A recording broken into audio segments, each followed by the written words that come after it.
for the United National Congress.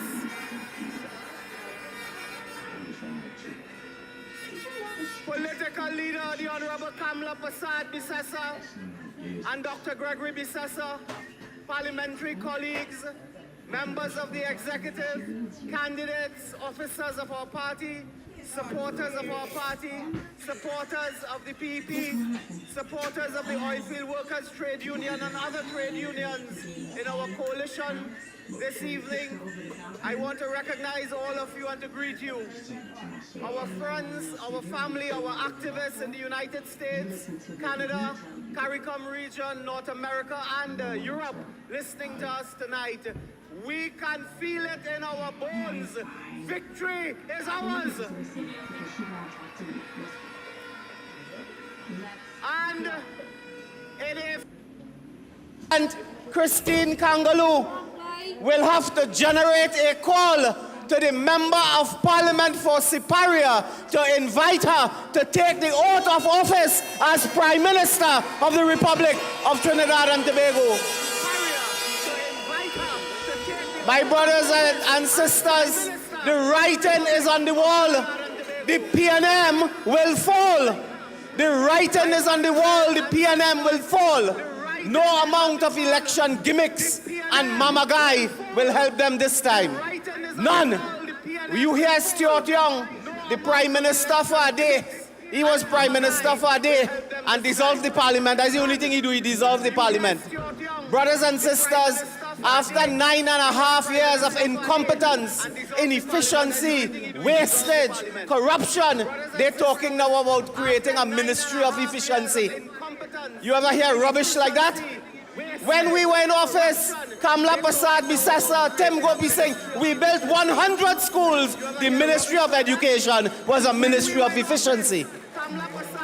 When we were there, Jolene John, myself, we gave out 100 homes per week. The Ministry of Housing was a Ministry of Efficiency.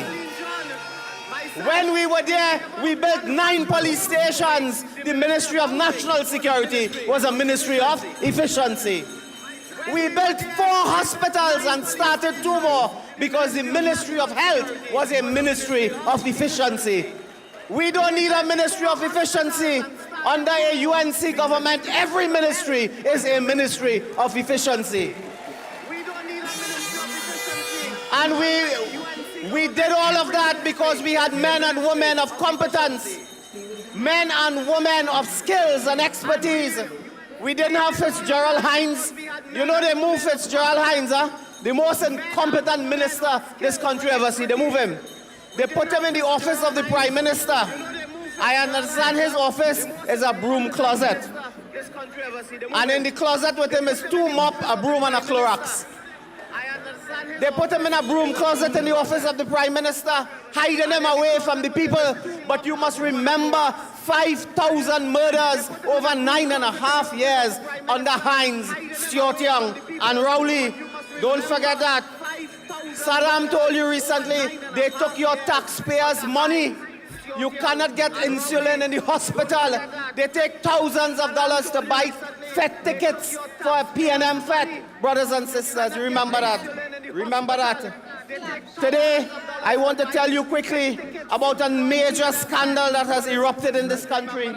You know, over the years, Rowley and Stuart Young and so on used to accuse members of the UNC of having gang friends and criminal friends and all them kind of things. Did you see a headline in the Sunday Express? Look, I have the whole big Express here. Look at here. Secret deals and dirty money.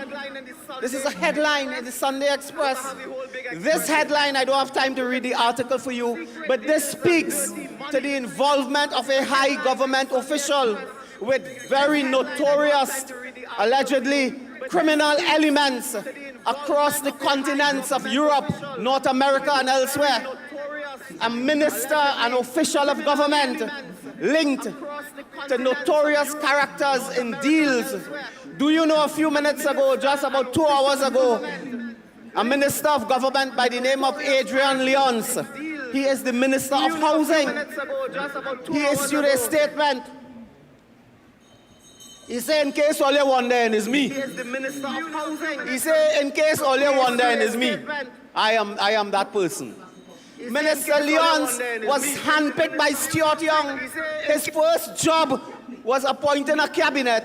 Stuart Young knew of the alleged involvement between Minister Lyons and others. He knew of that. He was on the National Security Council, and he appointed him Minister of Housing. That speaks of a treasonable level of judgment. His judgment could be, you could accuse his judgment of treason. That Stuart Young, in 24 hours, he was Prime Minister with the Parliament. He appointed a man who he knew there were serious allegations. I cast no aspersions on Minister Lyons. I don't know. Left or right, I don't know. But I know what I read, and I read what he said. And he said, it is me. I formed a partnership, a deal with an individual who he says he later discovered that law enforcement had identified that person. That speaks to Stuart Young. He has no judgment if he can put persons like this in the cabinet of Trinidad and Tobago. He has none. Camille Robinson-Regis, the Attorney General now, the Attorney General, she knew of it. He was a junior minister. In September 2023, he registered a company to make money. You are Minister of Government. You cannot be involved in any business at all. Your business is the people, the cabinet. You park up your business when you become a minister. You know, Lyons registered a company with a character in England. When he said, well, I do that because I needed an address and I didn't have none. And then he said, 94-year-old grandmother live in England, so you couldn't use grandma address. You could have used grandma address, she lived there. But he's now trying to tell you he didn't know nothing about that. But Stuart Young knew, Camille knew. She ought to know that her junior minister was in business. Tonight I ask whether Adrian Lyons declared to the Integrity Commission, that company, whether he declared it to the Integrity Commission, and failure to do that is a breach of the Integrity in Public Life Act. Failure to do that. And the Integrity Commission must investigate that matter. And Camille, you are the Attorney General. You knew that. You knew what he was doing. They say she went recently, yesterday or day before, and she paid up she dues, she lawyer dues, Anil. $47,000 plus 10, $57,000. She paid in cash? I don't know. Did she make a withdrawal from Republic Bank to pay the judiciary? Was it in cash? But lawyers, as Saddam will remind you, and other lawyers, brilliant UNC lawyers here, will tell you that they are entities for the Financial Intelligence Unit, and the law is concerned with what is called source of funds for attorneys at law. So tonight we ask Camille, where you get the money from? You withdraw it from Republic Bank this time again? It wasn't in cash. You pay with the credit card, you pay in cash. How did you pay that? Overnight, $57,000, brothers and sisters. And Lyons will not get off the hook. He's the Minister of Housing. You all understand how fascinating this man is? He says since 2023, he had a feeling he's not going back. So he wanted to start business because he thought he's not going back. And he registered a company for business. He wanted to get back into construction, engineering, and so on. And then he discovered that the fellow who he registered business, the fellow is a little shaky. He says, see me, I done with that. Throw away that company.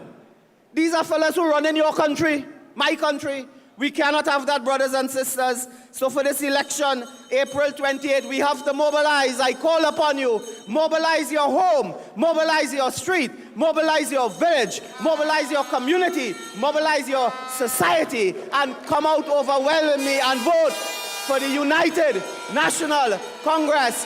When the UNC wins, everybody wins. When the UNC wins, everybody wins. Brothers and sisters, we'll have much more to say in the coming days, but I want to remind you, do not take Mama Guy from these people. They are coming down to the end. They are coming down to the end of their term. They are desperate.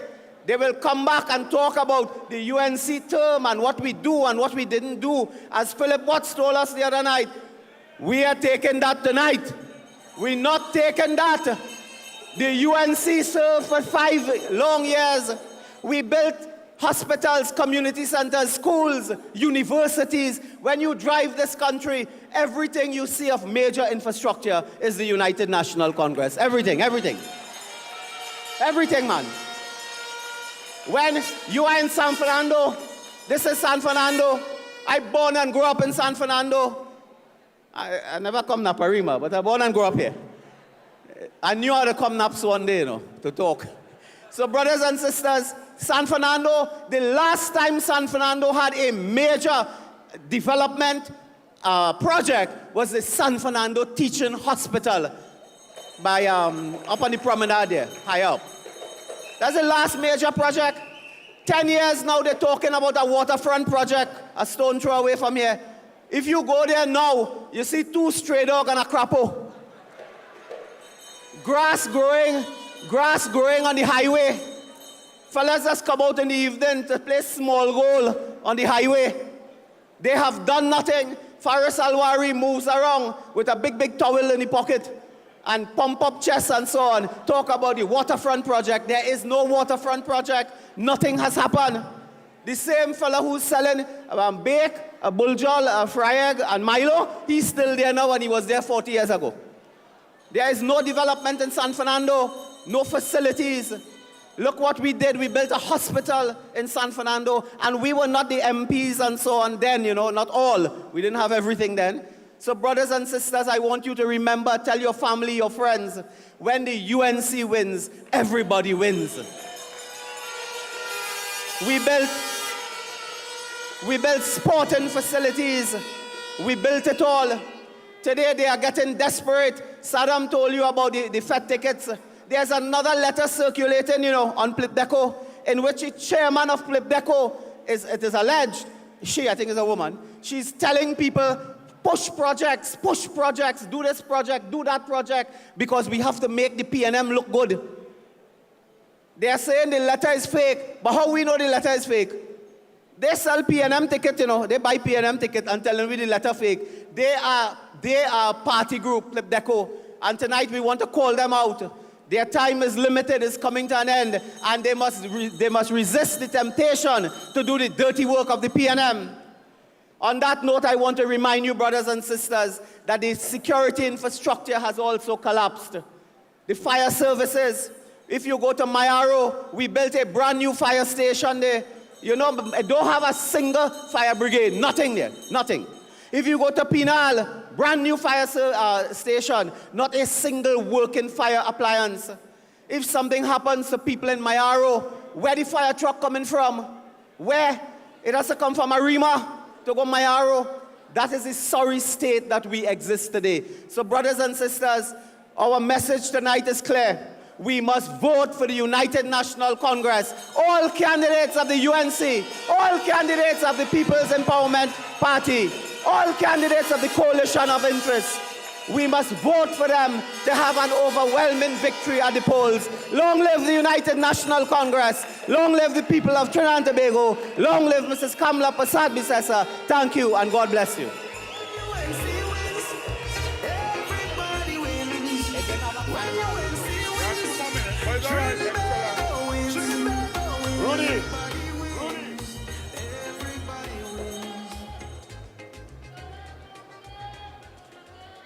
UNC family, make some noise for the Lion of Oropouche East.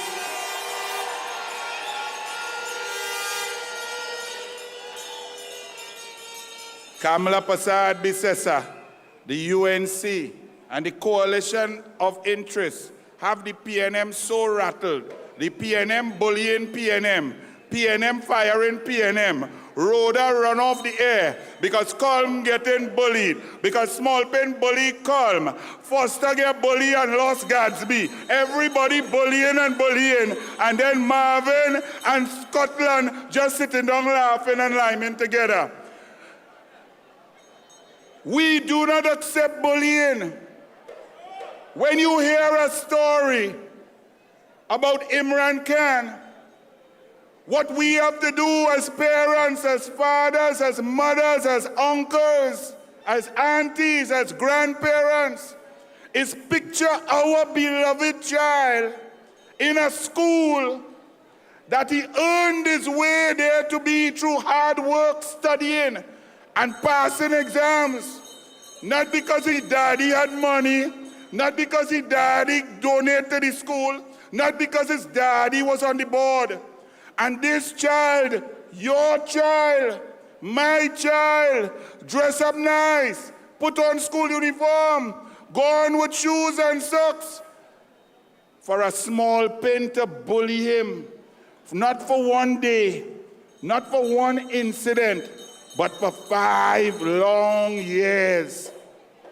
5 years is a sentence you get for armed robbery. And when that was done, Small Pin continues now today to bully even those inside the party.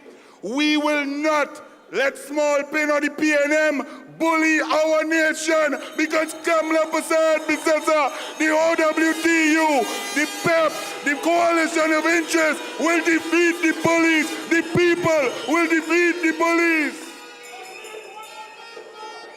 I bring to you now to introduce our first slew of candidates, my co-host, the Honorable Mikey K.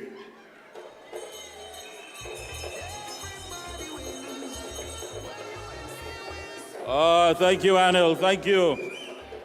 First, let me make this announcement. The owners of vehicle PEG 4873 and PBD 8191, please attend to your vehicle as quickly as possible. PEG 4873 and PBD 8191. And once again, please, let's keep the aisles and the passageway clear. Let me make mention, of course, to the MPs that are with us here tonight. Pleasant good evening. Councillors, NATEX members, and of course, our special guest, I want to mention JTEM President, Comrade Roger.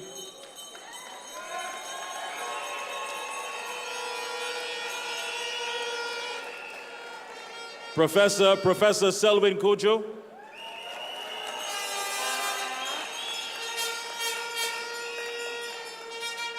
And former government minister, Mr. Jack Warner.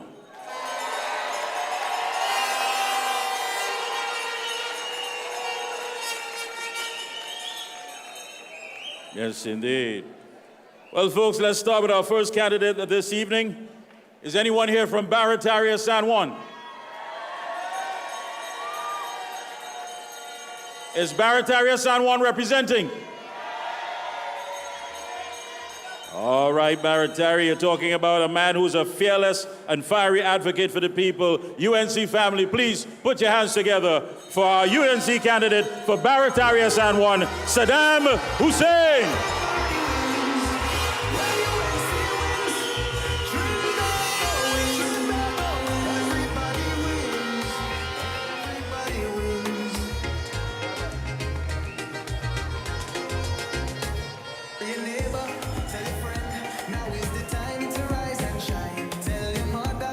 Let's continue.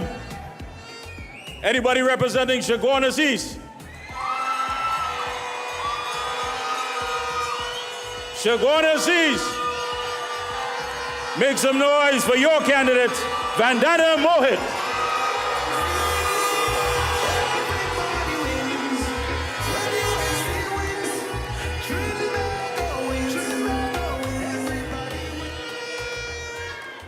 And right here in San Fernando West, are you here? San Fernando West, make some noise for your candidate, Dr. Michael Dolath.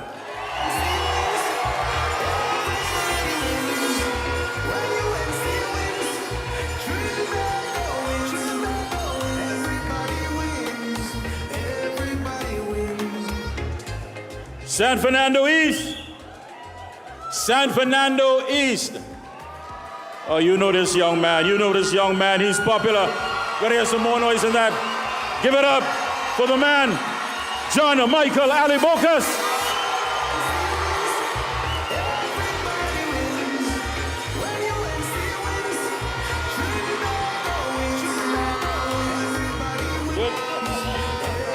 Brother love. Ah, yes. A young lady who was a doctor, she made it clear. She became a doctor to save lives and now a politician to save her blessed country, Trinidad and Tobago. Aruka Lopino, please put your hands together for Dr. Natalie Chaitan Maharaj.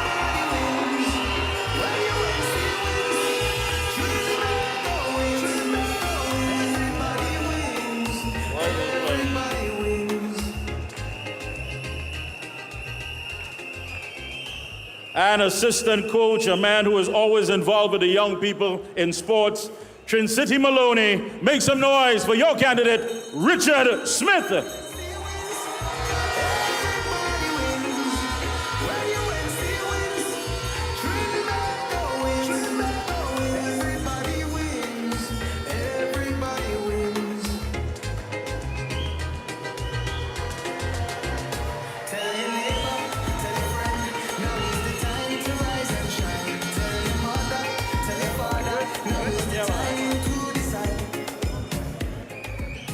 And of course, the man himself, the smooth operator, your candidate for Arangua St. Joseph, attorney at law. Make some noise for Devish Maharaj.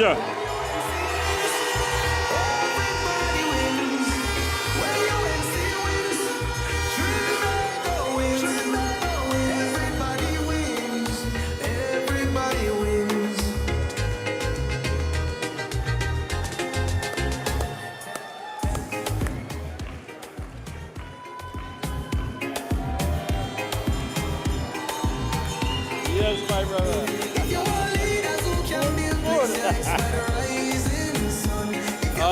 Yes. And now bringing on stage a prominent criminal defense attorney, and he's been working from day one when he got the nod in Sandy Grande. Toko Sandy Grande, are you here? Make some noise for your candidate, Wayne Sturge.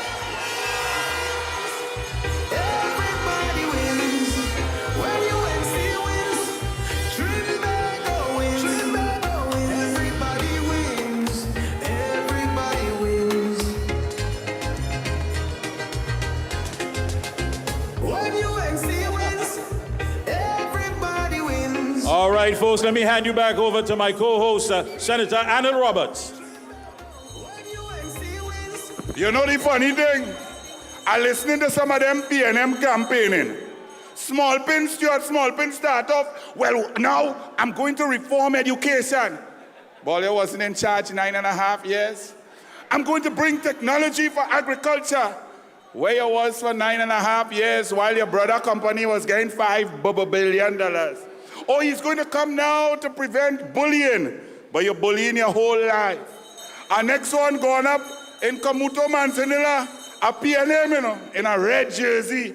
And he started to say, boy, how they leave the schools, they didn't finish it, it's a disgrace. And how the road bad, and we have no water, and there is a PNM, you know. Oh yeah, help the PNM, vote them out.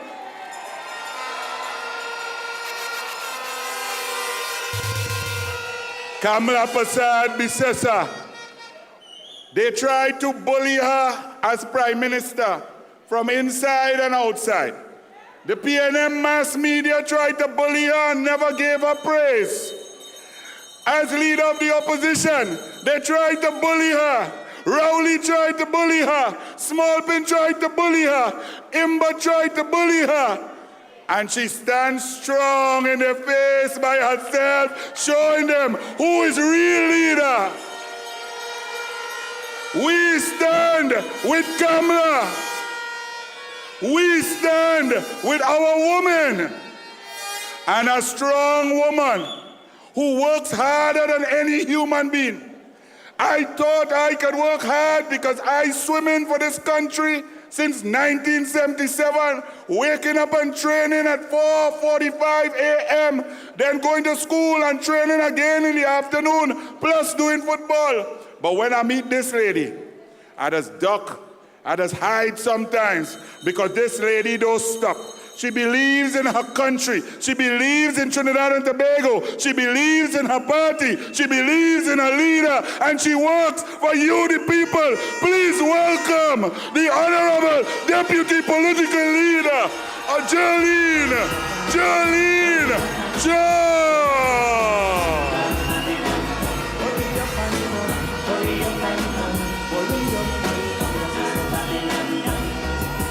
home in land in Babylon, Mount Zion is I home.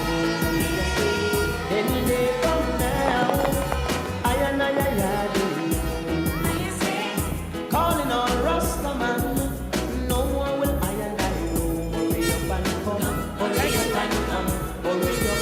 Thank you. Hurry up and come, Thank you.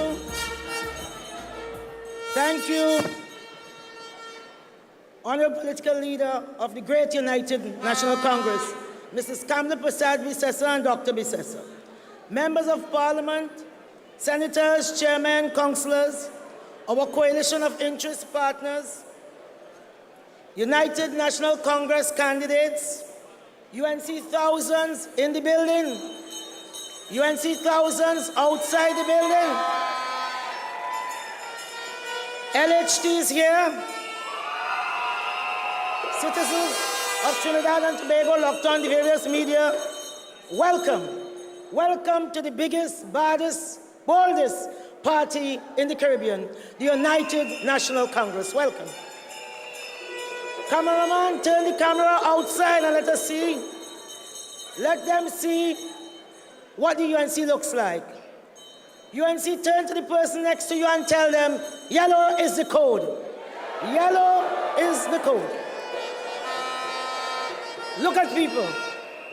And yet the PNM trolls are busy on social media saying the UNC not ready. UNC, you know we are ready to rumble. Thank you. UNC, you know we are ready to rumble. UNC, are you ready to rumble? UNC, are you ready to win? UNC, are you ready to govern? Yeah, I know you are ready. The PNM had the election date in their back pocket and did not book any ads in the media. Outsmarted themselves by calling the election and the annual ads and now begging the UNC to give them some space in the papers. The PNM was caught in flagrante delicto. They were caught with their pants down. They were unprepared, and they're just as Vike as how they have run this country for the past 10 years. To be clear, the honorable political leader booked and paid for ads in the media. She paid for ads in the media. We knew, as you knew, as the PNM knew, that an election was coming in 2025. That was not a mystery. It is just plain common sense.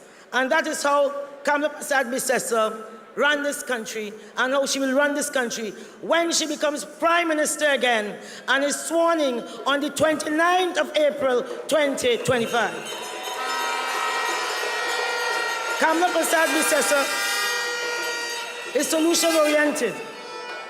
Long before the evolution of new technology, KPB Vision for laptops prepared students for the coming of AI.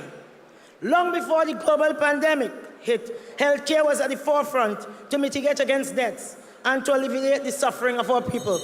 Dr. Munilal just spoke about the teaching hospital, that 216-bed teaching hospital that is 5 minutes from here. The base building was constructed by the Manning's administration. Kamla Prasad Bisesa was walking by in that hospital as Prime Minister. She said too many people are sitting in corridors and waiting for health care. She turned to Dr. Munilal and myself. She said, I want this converted into a hospital. When, Madam Prime Minister? In 18 months. And in 18 months, that hospital bed tower was open. We don't open construction site. We open hospitals, functioning hospitals. That is what we do. Common sense approach. In addition to that, Teaching Hospital has 40,000 square feet of teaching space downstairs. You know what that is to do? That is to provide training, continuous training for our healthcare professionals. Common sense government.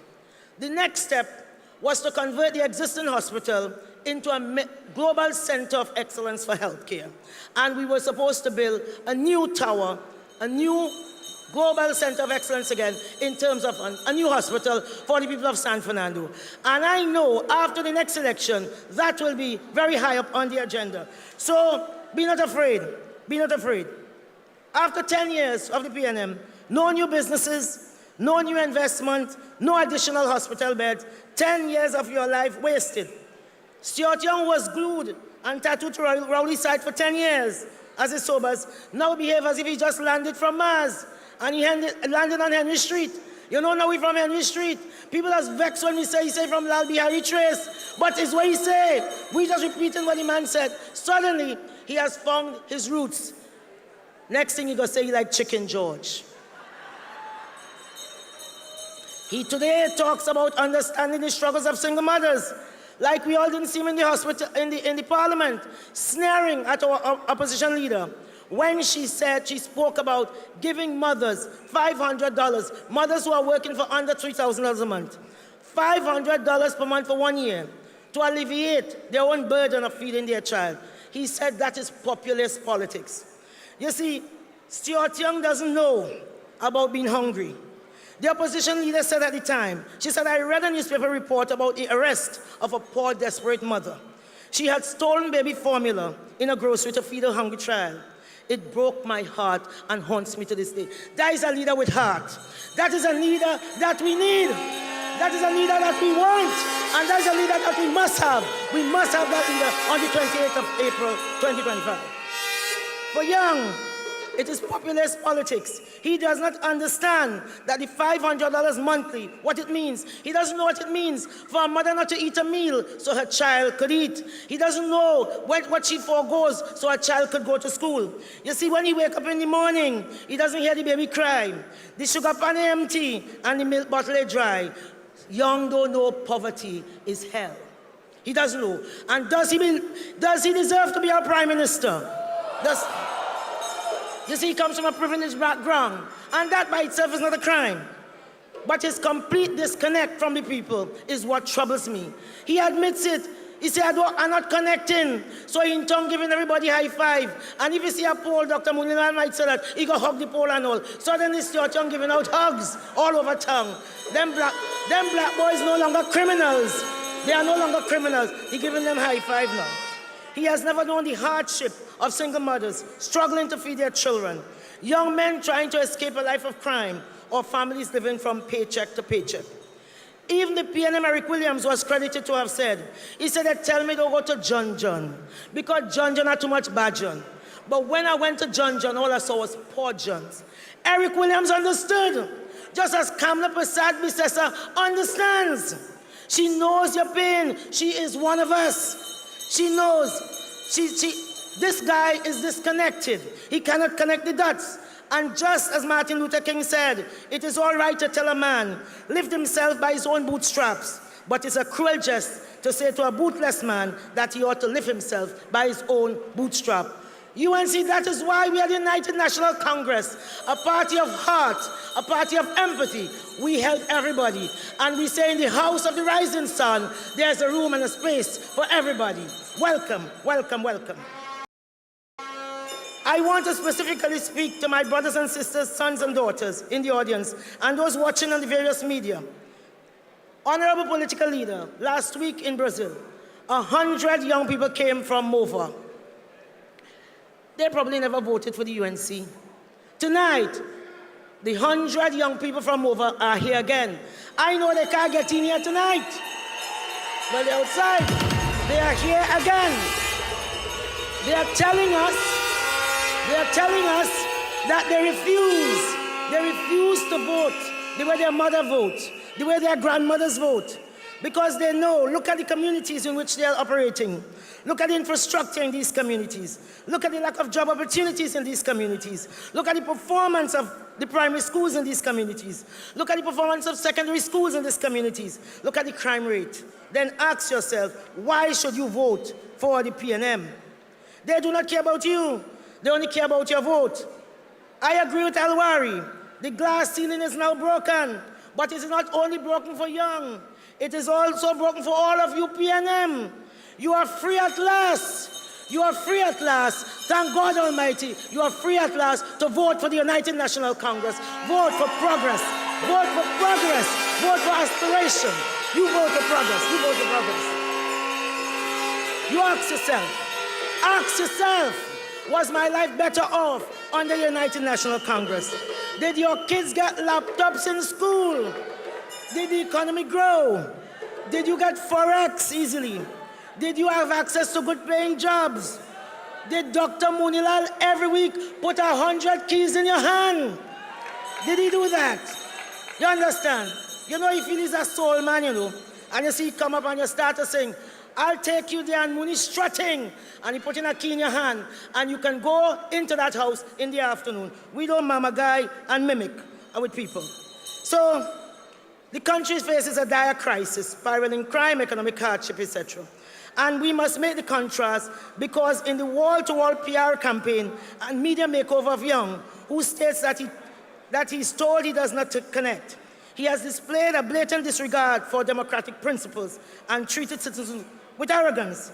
And according to the victim called Imran Khan, his time at CIC was a nightmare, marked by years of relentless bullying at the hands of Stuart Young and his friend. This was not a mere schoolboy teasing, Imran claimed. Young and his clique targeted students based on race, appearance, and social background. They verbally degraded their peers, physically assaulting them, including punching and kicking. Last week, in St. Augustine, MP Amin asked Stuart Young to say he's sorry. We know he ain't gonna say he's sorry.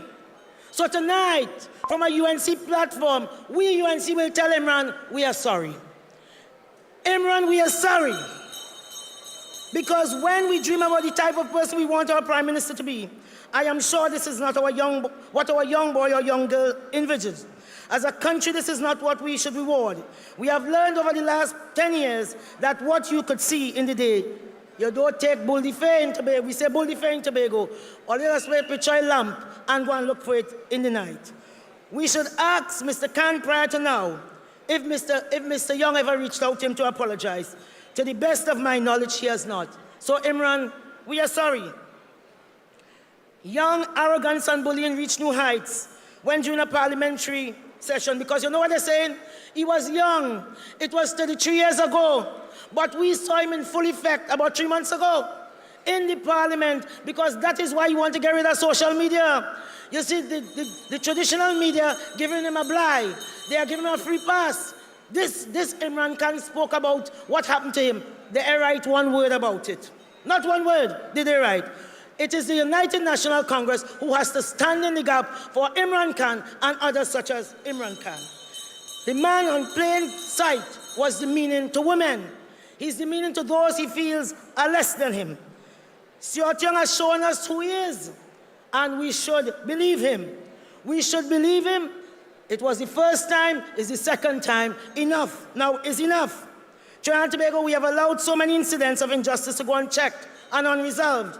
Akil Chambers was buggered to death in a supposedly safe space. He was in a child's birthday party. He should have been alive today to live to be a big man, to go as far as his ambition and opportunities would have taken him. He died with a socks in his mouth, with some big shot man bugging him. Let us look into ourselves. We need to save the soul of this nation, UNC. We cannot continue like this. We just can't. So, brothers and sisters, Akil is dead. Never got justice, but Imran is still alive. Tonight, I invite Imran Khan to book his first flight back to Trinidad and Tobago for the 29th of April, 2025, after being away for 33 years. Because on the 28th of April, Trinidad and Tobago will stand with a trembling, frightened schoolboy. So, brothers and sisters, after 33 years of standing alone, tonight we stand in solidarity with Imran. Tonight we too will bear the intended insult together as multiple Indian pieces of the S word. And when at last he decides to visit, we will welcome him at Piarco with red solo and roti. UNC, Trinidad and Tobago, we will not do PNM's dirty work and ratify a bully. We will not vote to put a bully into office. we will only vote to stop a bully. We are going to stop that bully. UNC, be vigilant and get to it. You know some are actively working against us to secure a win for this destructive PNM government. But no weapon formed against us shall prosper. So keep your feet to the fire, UNC. Keep your feet on the ground, because the ground will carry us. The ground will carry us to a great victory. UNC, keep hope alive. I thank you. Thank you very much.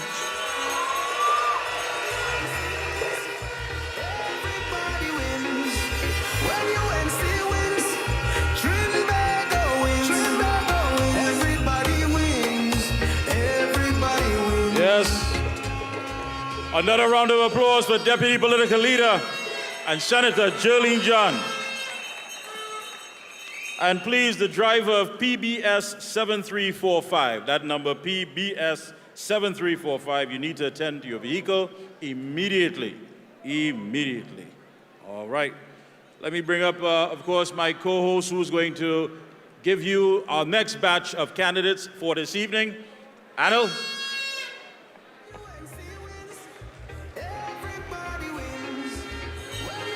Thank you, my brother.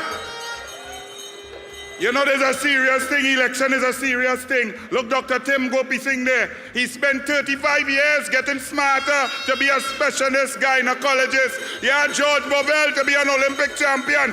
Trained 40 years. Yeah, Brian Lara training from since he's 3 years old till he was 40 to be great. But somehow in politics, you have a set of pop-up people who will sit down in air condition for 10 years, do nothing, don't debate, don't argue, don't study, don't do nothing and come and tell you, vote for them, they want to be prime minister. Let me tell you something, fire burn all of that. It's UNC and the coalition of interest versus PNM. End of story.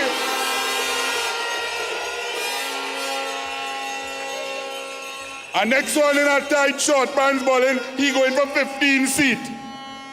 That is like saying you want a roti, a red solo, and curry goat, but no goat.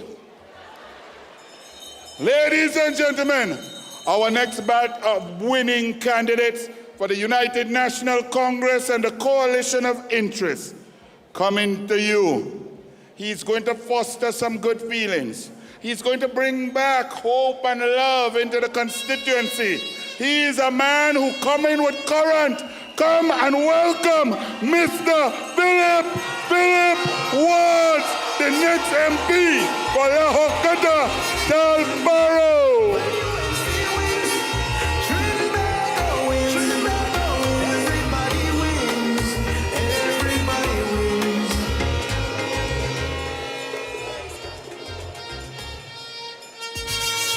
And come in. We never understand this one. My people, the Douglas don't understand this one. I love politics for decades. Since I'm 9 years old, I'm discussing politics. And I don't know why the heart and soul of our energy economy, the heart and soul of our money, the heart and soul of what God bless us with down in the Southland, I don't know why you let us dip all your finger for the evil red, but not this time. In 2025, the heart and soul of the nation, the energy sector is coming to the UNC and the Coalition of Interest. Labre, please welcome Mr. Clyde Elder. Everybody wins when UNC wins. Trinbago wins. Everybody wins. Everybody wins. Tell your neighbor, tell your friend, now is the time to rise and shine. Tell your mother, tell your father, now is the time to decide. They say God is a Trini because we don't get tsunami, we don't get hurricane, we don't get all kind of natural disasters. But we are so sure Because we have PNM since 1956, and that's worse than any natural disaster. That is a man-made disaster. And coming to get rid of them from the Southland, a labor man, a man of the people, a man who will fight for you and your children, who will bring the resources to your table for your wages, a man who has joined with the UNC, a powerful individual, a brilliant individual, going to bring Point Fortin into the grasp of the UNC and the coalition of interest. Please, please welcome Ernesto Keza.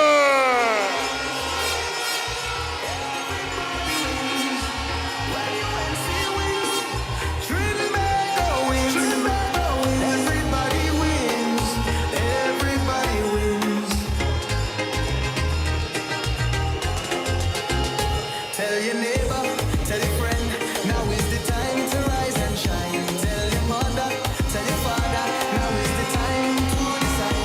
If you want leaders who can build place your ex by the rising sun.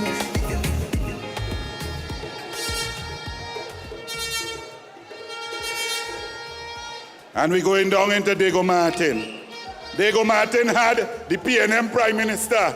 The man who playing golf 40 years and can't make a putt up to now. When you know you ain't good all around. He wicked, he evil, he had no skill, he not bright, he arrogant, and he vindictive. Thank God Rowley gone. Now we must send Small Pin with him. Come in to Diego Martin West, along with the PEP and the coalition of interest. Janice, Lemon, Creaky. Everybody wins when UNC wins. Trinbago wins. Everybody wins. Everybody wins. Tell your neighbor, tell your friend, now is the time to rise and shine. Tell your mother, tell your father, now is the time to decide. If you want leaders who can build place your ex by the rising sun. If you want leaders who can lead properly, place your ex by the The PNM don't like the MP for Diego Martin Northeast. His family don't like him. His wife don't like him. Small Pin don't like him. Rhoda run because they're fighting him inside the PNM. We must save Trinidad and Tobago from the Duen. We have to come in to remove the Duen from Diego Martin Northeast. I bring to you a brilliant educator, an intelligent man, not a man who was Minister of Finance for 9.5 years and now study finance on his way out. I bring to you from the PEP, bringing to the Diego Martin Northeast, Brandon Bud. everybody wins. When UNC wins, Trinbago wins. Everybody wins. Everybody wins. Tell your neighbor, tell your friend, now is the time to rise and shine. Tell your mother, tell your father, now is the time to decide. If you want leaders who can build place your ex by the rising sun. If you want leaders who can lead properly, place your ex Come by down the low. rising sun. You see me? I have respect for people who like war, for people who don't start war. But when you bring it to them, they go fight it and they go finish the war. This man didn't come to bully Kamala to get a safe UNC seat. This man didn't come to take from the UNC. This man has come and joined with the UNC and said, I will take on the Small Pin. Bring to the microphone the next MP, the Port of Spain, St. John's North, Philip Edward Alexander. Everybody wins when UNC wins. Trinbago wins. Everybody wins. Everybody wins. Tell your neighbor, tell your friend, now is the time to rise. And we now welcome the leader of the Progressive Empowerment Party, who has been fighting for Trinidad and Tobago and has now joined with Kamla Persad-Bissessar to defeat the evil PNM, Philip Edward Alexander. Talk about mash up. They talk about mash up. Come, stand up with me. Stand up with me. Stand up for victory. Stand up like we're going to be standing up on the 29th of April. Stand up and wave those flags. Stand up for Trinidad and Tobago. Stand up for our General, Kamla Persad-Bissessar. Stand up for yourself. Stand up for your children. We, on the 28th of April, we are going to win seats all up in St. Kitts, all up in Dominica, all up in St. Lucia. We are a better country. We're going to fix it. Stand together.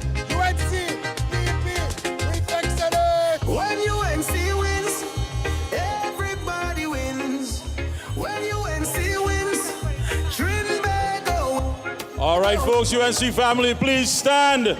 Stand for the next Prime Minister of the Republic of Trinidad and Tobago and welcome our political leader, Kamla Persad-Bissessar.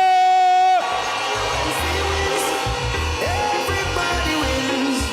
When UNC wins, Trinbago wins. Everybody wins. Everybody wins. Tell your neighbor. Now is the time to rise and shine. Tell your mother, tell your father, now is the time to decide. If you want leaders who can build, place your ex by the rising sun. If you want leaders who can lead properly, place your ex by the rising sun. On election day, vote UNC.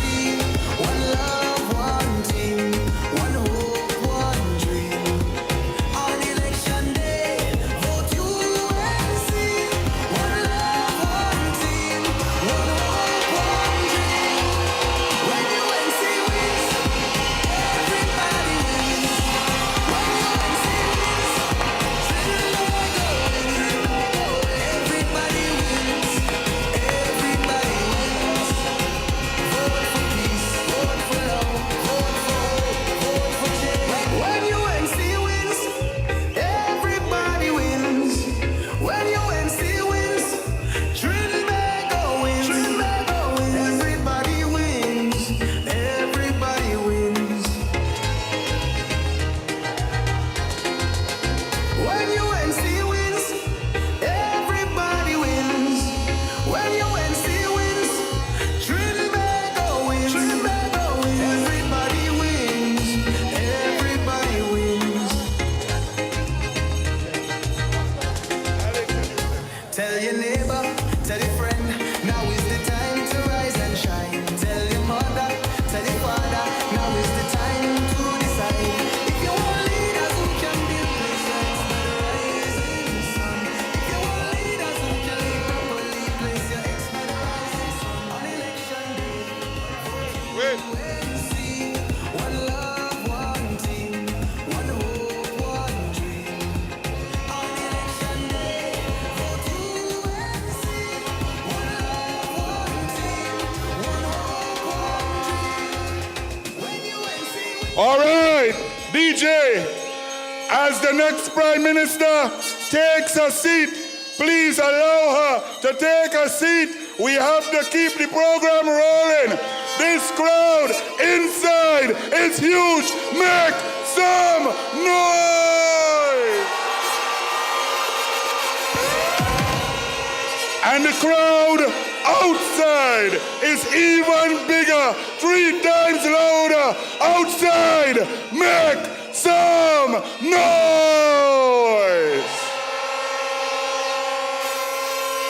And as the next Prime Minister takes a seat, I now ask the leader of the Progressive Empowerment Party to bring you 2 minutes of greetings. Philip Edward Alexander.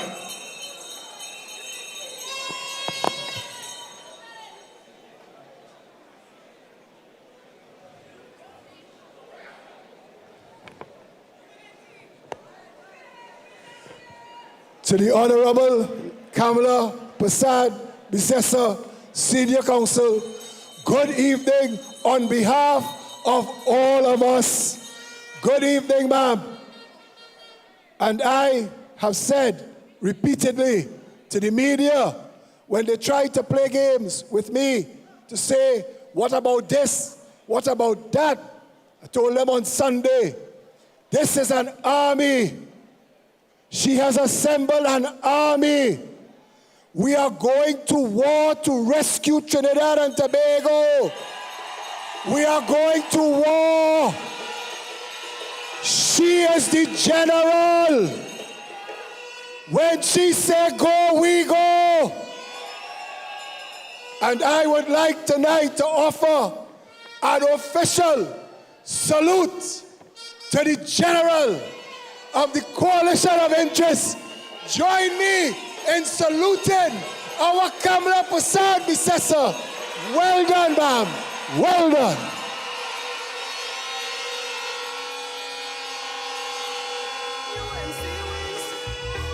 Everybody wins. Ah, yes, another round of applause for PEP political leader, Philip Edward Alexander. Let me say a special good evening once again to our political leader and next Prime Minister of the Republic of Trinidad and Tobago, and Dr. Gregory Bissessa, and everyone present here. Yes, indeed, we've reached to that point.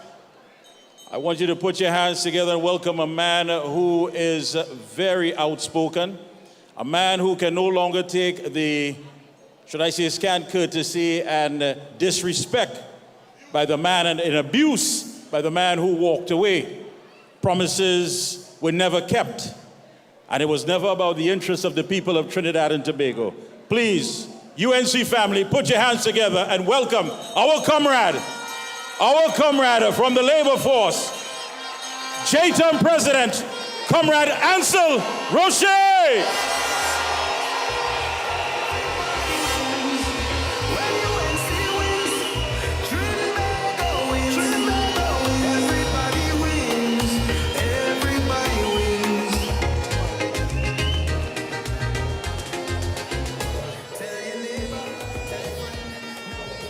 Thank you.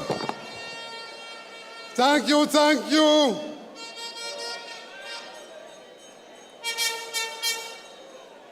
Chairman of this evening's event, the launch of candidates for the general election 2025, Mr. Anil Roberts and Mr. Mikey Kay, political leader of the United National Congress and leader of this coalition of interests, and the next Prime Minister of Trinidad and Tobago, Mrs. Kamala Prasad Bissessa.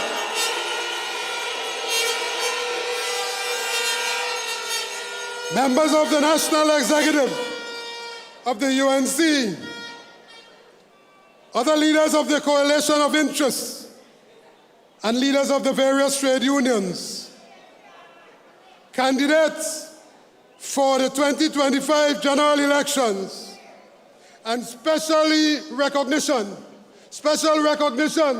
to the two candidates that will bring home the Labre and Point Fortin seat, Ernesto Kiza and Clyde Elder.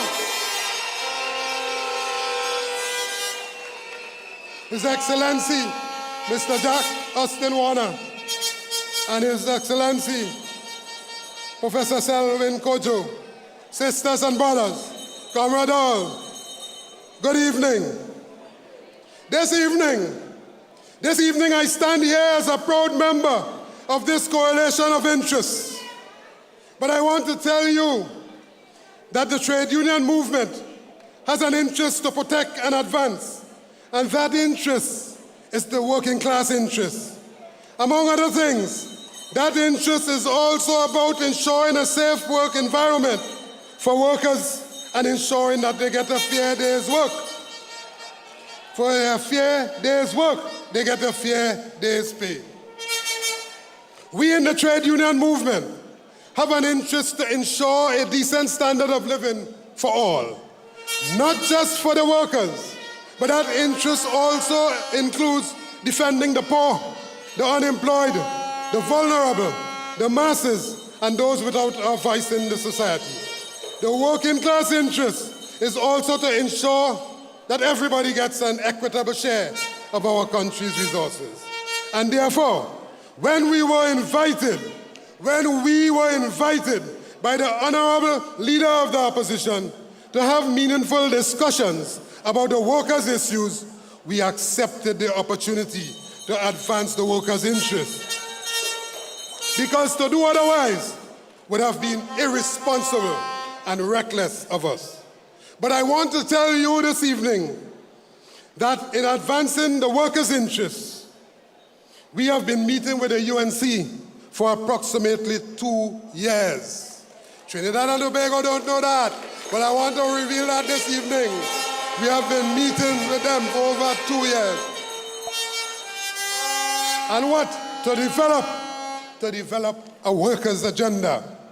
But this evening, I also want to tell you, listen carefully, that whilst the political leader of the UNC could have sent a very capable and competent team to meet with us, as political leader and leader of the opposition, she herself led those discussions as a mark of respect for the trade union movement and workers in this country.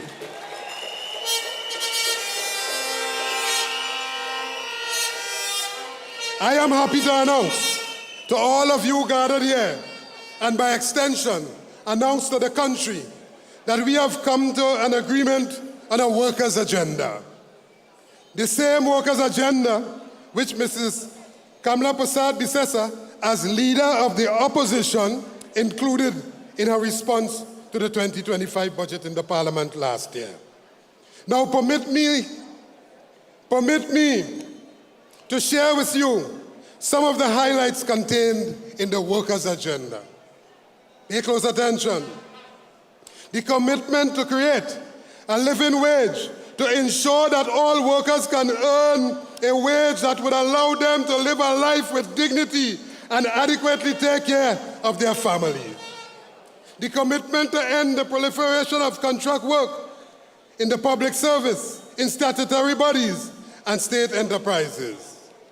The commitment to amend legislation in the shortest possible time to ensure trade unions' successorship at key state enterprises and state agencies, and to simplify the trade union recognition process to allow more workers' trade union representation.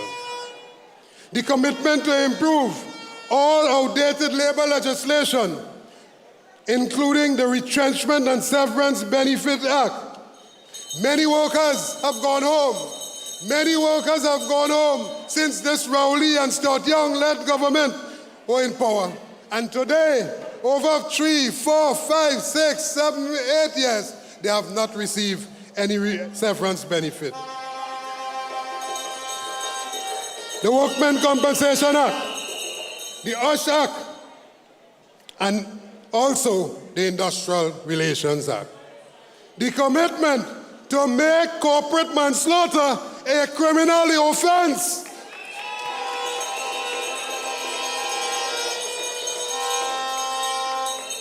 Remember, corporate manslaughter where 4 divers died, and you can't jail the building.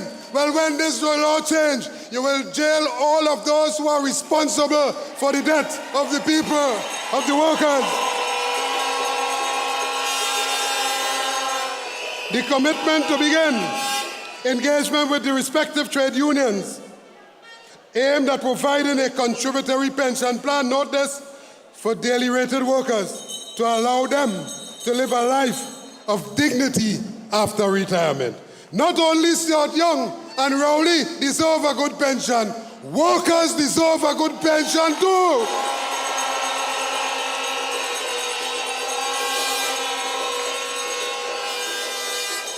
The commitment to work with trade unions to ensure that workers throughout the public service have accessibility to HDC housing.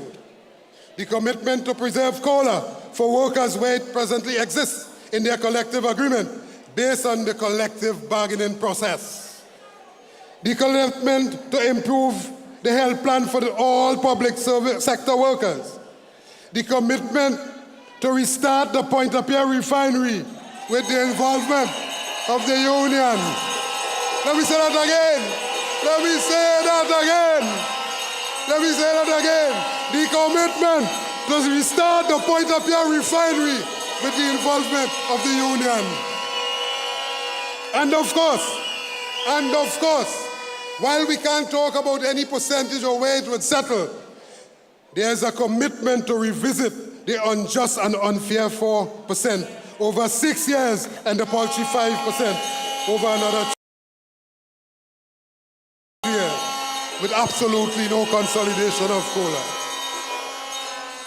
The commitment to restore free and fair collective bargaining process to deal with all of the outstanding wage and salary negotiations. We don't have that again.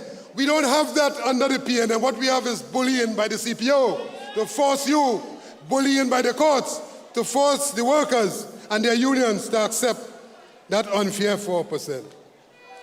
But while these are just some of the general items agreed upon, there are many other union-specific issues that were addressed in the workers' agenda, too many to mention here this evening. But let us not forget Trinidad and Tobago.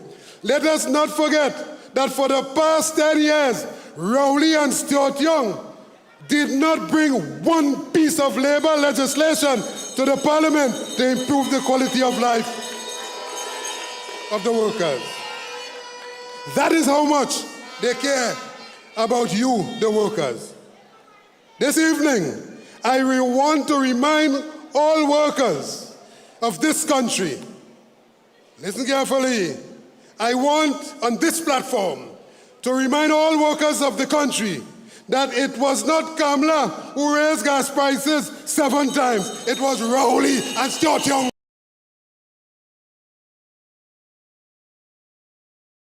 Do that. That it was not Kamla who further burdened you with property tax and other punitive taxes. It was Rowley and Stuart Young that did that. She did not decimate TSTT, putting hundreds of workers on the breadline. It was Rowley and Stuart Young that did that. She did not send home hundreds of workers at UTT. It was Rowley and Stuart Young that did that. Kamla did not allow ArcelorMittal to close down and send home all their workers. No. Who? It was Rowley and Stuart Young that did that. It wasn't Kamla who imposed the malicious 4% over 6 years with no consolidation of COLA. Remember this when you go to vote. Remember this when you go to vote. It was Rowley and Stuart Young that did that. It wasn't Kamla who gave the Tiantec workers 000 with no wage offer to their current wage negotiations. Again, it was Rowley and Stuart Young that did that. It wasn't Kamla who weaponized the court and disregarded the collective bargaining process. Remember, it was the PNM government that did that. Don't forget that. Kamla did not lead the unprecedented frontal attack on you, the workers, and attempted to destroy your trade unions. No, it was not Kamla. It was Rowley and Stuart Young who did that. It was not Kamla who closed down TDC, Caroni Green, and Government HR Services Limited. Who it was? It was Rowley and Stuart Young that did that. And tonight, I want to remind all the Petrotrin workers, that it was not Kamla who closed down Petrotrin and sent all of you home, take away your medical plan, put your pensions in jeopardy. It was who? It was Rowley and Stuart Young that did that. You see, they want you to forget the last 10 years. They want you to forget the last 10 years. For them, it is as though that last 10 years never existed. They would like you to forget the pain, the horror, and the nightmare, and the arrogance, and the bullying of Rowley and Stuart Young on you, the workers, and the people of Trinidad and Tobago. But we cannot afford to forget that. They want you to forget that Rowley and Stuart Young presided over the loss of over 60,000 jobs. 60,000 jobs with 60,000 families in this country. Kamala did not do that. Yeah? So when you go to vote, remember all of these things. It was so. Never forget it. Never forget it. But if you put God out of your thoughts and give them a third term, they will complete the job to fully destroy Trinidad and Tobago. You will not recognize this country when you see it on the map. Do not take God out your thoughts. Imagine, after crashing the economy, right before your eyes, Rowley collected his $1 million back pay, $87,000 in pension, and dive out, leaving Trinidad and Tobago to sink. We will neither forget nor forgive them for their vicious and frontal attack on you, the workers and trade unions in this country. And therefore, we are not prepared to sit and wait for the results. We are prepared to help create the results. We are in it.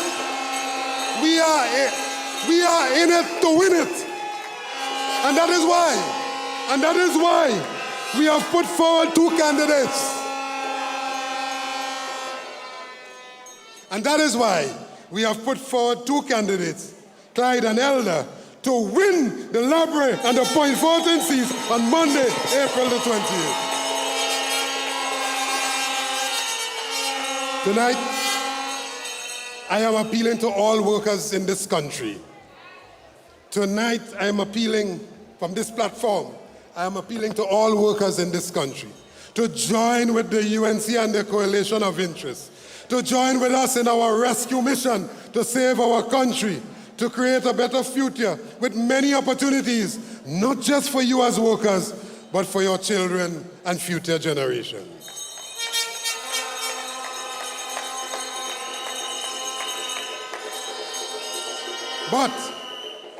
But I must strongly advise you not to be distracted, not to fall for the deception, lies and false promises of this wicked PNM government at this 99th hour.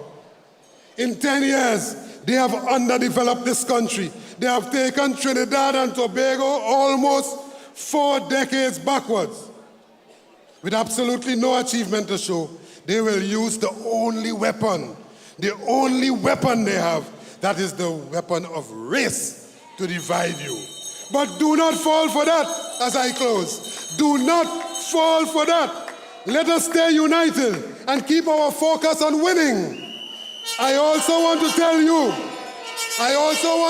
as I close, I also want to tell you that no other political party, whether pop up or pop down, will win this general election.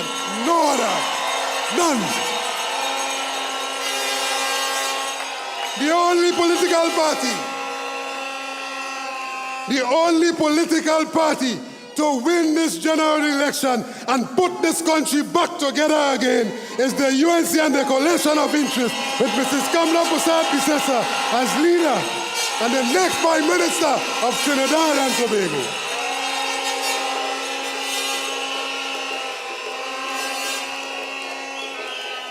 So on election day, Monday the 28th of April, as workers, go out in your numbers and vote for yourself, vote for your children, vote for your future, vote for jobs, vote for opportunity, vote for change, vote to ensure that the UNC and its coalition of interest win. Because when the UNC win, all the workers will win. When the UNC win, the people will win. When the UNC win, Trinidad and Tobago will win. When UNC win, everybody wins. I thank you. Everybody wins. When UNC wins, Trinbago wins.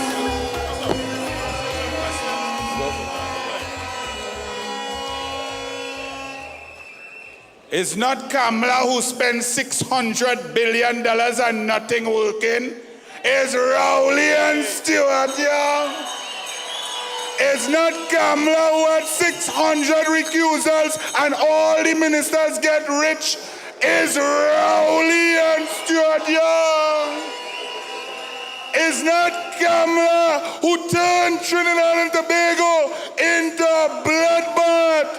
It's Rowley and Stuart Young do that. On April 28th, we will vote out Rowley and Stuart Young. Come here, Anil. Well said, well said. I'm going to ask you a few questions. And these questions is what everyone is going to take to the polls come April 28th. Who loves us? Kamala. Who dedicated her life to serve the people of Trinidad and Tobago? Kamala. Who understand what it is to deliver to the people of Trinidad and Tobago? Kamala. Then we say no more. Bring it home. Ladies and gentlemen, people of Trinidad and Tobago, get ready to welcome the next Prime Minister of Trinidad and Tobago, the Honorable Kamala Persad Bissessa. Everybody wins. Everybody wins. Tell your neighbor, tell your friend, now is the time to rise and shine. Tell your mother, tell your father, now is the time to decide.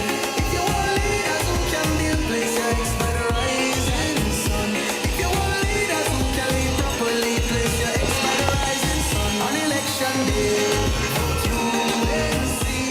One love, one team.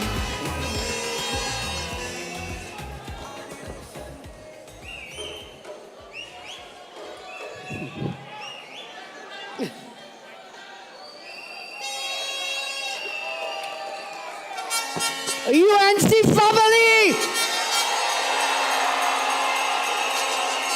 UNC friends! Specially invited guest Ansel Roger, Philip Alexander,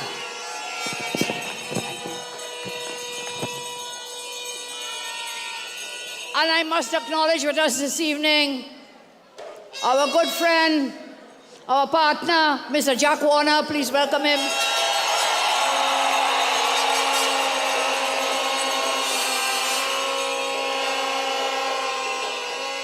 And the others who are with us.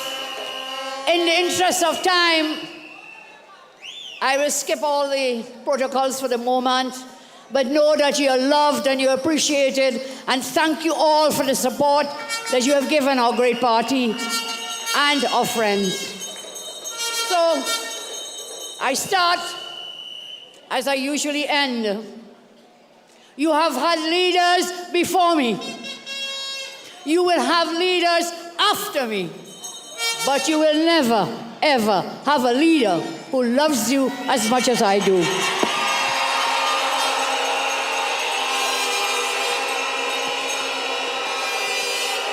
Let us thank all the powerful speakers who came before me.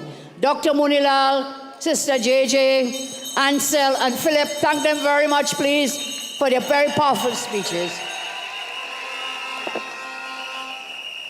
And I understand, and I want you to understand, that political leadership is about love. It is about empathy. It is about caring. It is about competence and experience and emotional intelligence. Leadership is about compassion. I appreciate Brother Comrade Roger. He expressed it better than I could do it myself. Leadership is about compassion. And that compassion comes about shared experiences and sacrifices. Strong, competent leadership is not about buffing. It is not about berating. It is not about bullying other persons. Strong leadership is about listening. Strong leadership is about comforting people, encouraging people, accepting people, and accepting responsibility for the lives and livelihoods of people. So I look to you and I say the UNC is about empowerment. The UNC is about empowerment, to empower you. Empower each and every one of you, everybody. I have the confidence to do as Bob Marley and tell you tonight, get up, stand up, get up, stand up for your rights.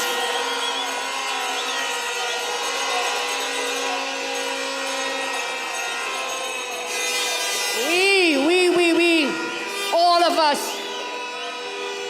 we must get up and replace fear with courage. We must get up, stand up, and replace weakness with strength. We must stand up and replace despair with hope. The UNC and the coalition of interests remains the only hope for Trinidad and Tobago. This victory requires action from every citizen who is fed up. We are fed up with one small group who unfairly gets richer while you struggle, whilst the PNM uses the power of the state to oppress you. One small group gets everything. They get all the forex. They get all the opportunities, while you and your children, you get nothing. Nothing from Rowley, nothing from Stuart Young, nothing from a single one of them. And we must make sure that that ends on April 28th. We must make sure that ends on April 28th when you vote for the UNC and the PEP candidates and you vote for the coalition of interests.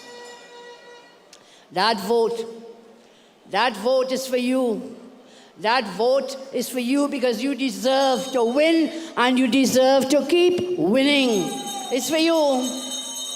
You know, many people come to me daily. They pledge their support for the UNC in this election, but they're afraid of being victimized. They're afraid of being victimized by the bullies in the PNM. They're afraid. They fear the PNM will destroy their lives if they criticize them. But whether covertly or overtly, you campaign for the UNC on the streets and on and inside the voting booths. On that day, you come out and you riot with your finger when you cast your vote for the coalition of interest. You come back when you will take back power and we will all win together. You citizens, you will be the real heroes in this story. When this story is written, every single citizen and their friends and families will be the heroes in the story. And so, do not be afraid. As my sister JJ told you, and I say all the time, no weapon formed against us shall ever prosper. Shall ever prosper. So tonight I want to take a moment to reintroduce myself to you. Some things you may not know, and some things you may have forgotten. So I will refresh your memories. I am Kamla Prasad Bisesa.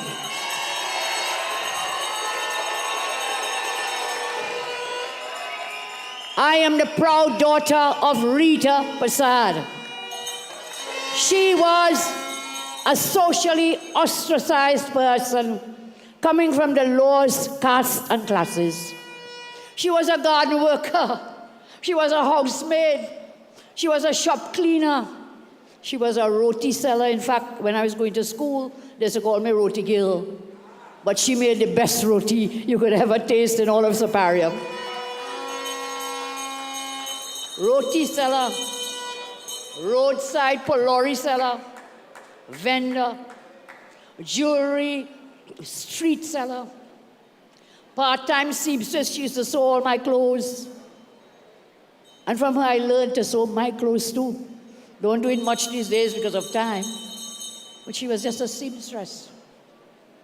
And she created and molded the first female Attorney General of Trinidad and Tobago.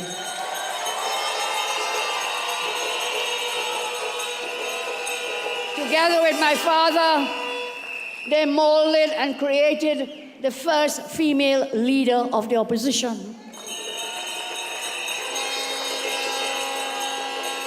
And together, they created the first woman Prime Minister of Trinidad and Tobago.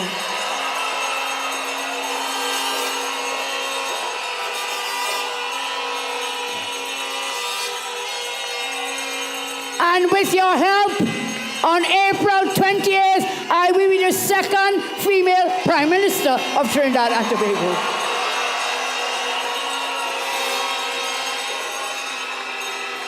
So they could say whatever they want to say about me. And what they have not said is not left to be said, because they have made up everything they could and said everything they could say about me. But you know that Kamla does not back down from anyone. No backing down. I don't run away from any fight.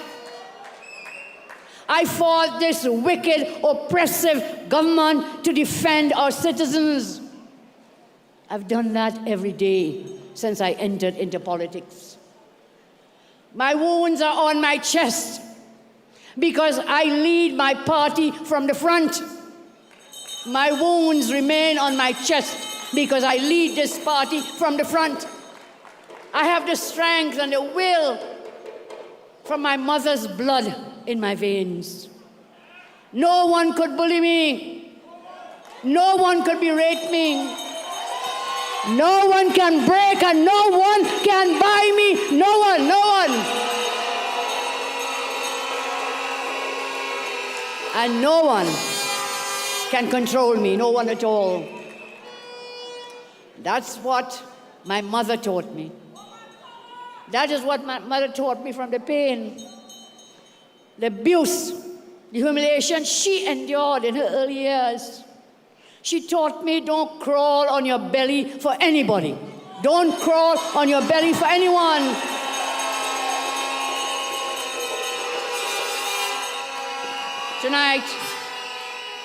Tonight, I am letting the wicked bully know. All of us will let that bully know, that big bad bully, that the UNC bigger and badder than any one of them.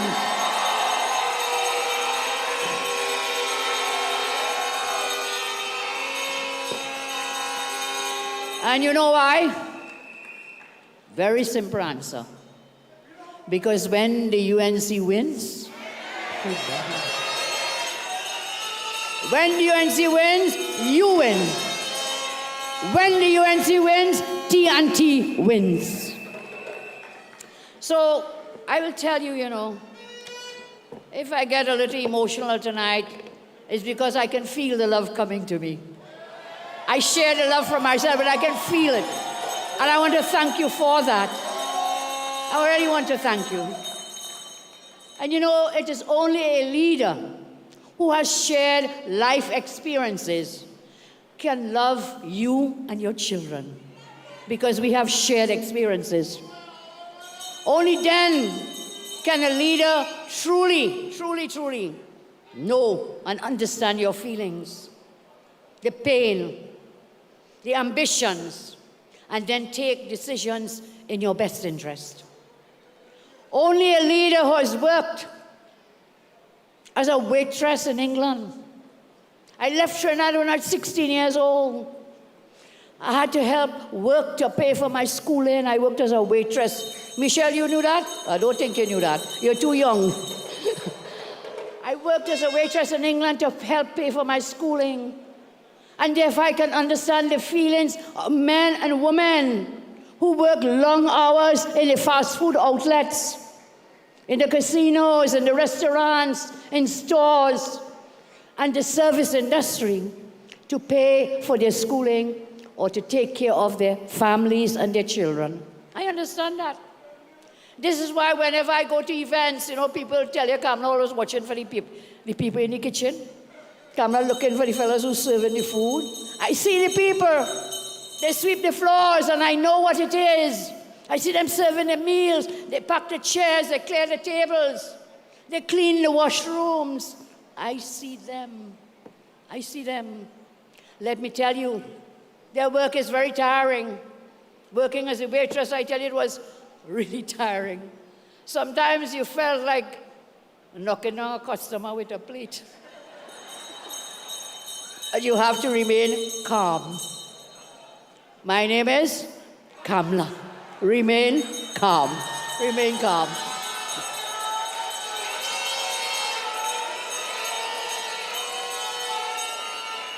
So I was not a bully. I didn't pelt the customer with a plate. I stayed calm. Only a leader who walked the streets with her mother, selling house to house, could understand the hustle and perseverance of street vendors, doubles vendors, delivery sales drivers, or the men selling by the traffic lights. I understand it. My mother got jewelry on consignment. And she used to travel to San Fernando from Siparia. She would walk the streets selling that jewelry to help earn some money to support herself and her family. I remember when I came back to Trinidad, I would go with her house to house in places like Gulfview, Bel Air, all them big shot areas here, Maca and San Fernando. Mr. Dollard would know them. I would go with her. I was then 18 years old in university. And we would go house to house. And I would smile. I believe I have a good smile. So I would smile. And help her to sell, because you had to sell. If you didn't sell, you didn't eat. So I understand the plight of all those vendors out there. Only a leader, I tell you, will understand, because we have shared experiences. I am your leader. And I dragged a dying man who was shot in Jamaica from the middle of the street. I saw this man bleeding. That was outside the university gates. And I picked him up in my vehicle. I had a little yellow, it was yellow even then. I had a little yellow Beetle, a wagon, Greg, you remember it? The little yellow, what do you call that? The little ones. Some kind of wagon. Volkswagen, thank you. Thank you, Greg, Volkswagen, little yellow one. And I dragged him, and then I was kind of nashy in them days, little small and so on. And I put him in my little Volkswagen. Up to today, I will never, ever forget the smell of that blood. Never, ever forget it. Because it stained the car, whatever. But the smell of that blood of a man shot. And I drove him to the hospital. Those of you who studied in Jamaica will know. Dr. Bodo will know you studied in Jamaica with us at that time. The university hospital was right in front of the university. So when I picked him up, I took him to the university hospital and helped to save his life. And so I understand when mothers and brothers and sisters and fathers, when we see our children being gunned down, our loved ones gunned down every single day, I understand what horror that must be. I understand your experience because I've experienced it. That day in my car, I will never, ever forget. I will understand it. And I will understand that you don't leave 4 men in a pipe to die. You don't leave 4 men in a pipe to die.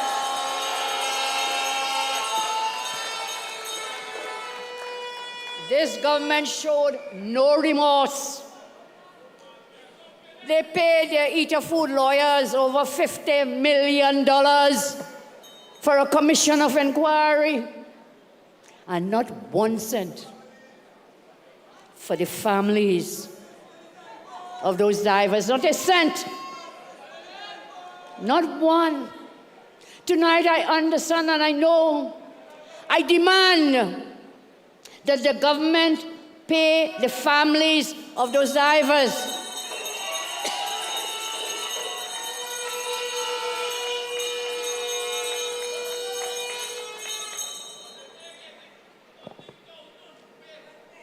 You know what? I'll tell you what we'll do. We demand they pay it. I tell you, when we win, that will be one of the first things I will do. That will be one of the first things that I will do.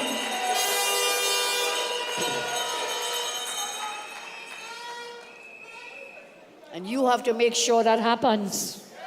On the 28th of April, you have to make sure when you cast your votes for the UNC and the PP, the Coalition of Interests, we must make sure that happens.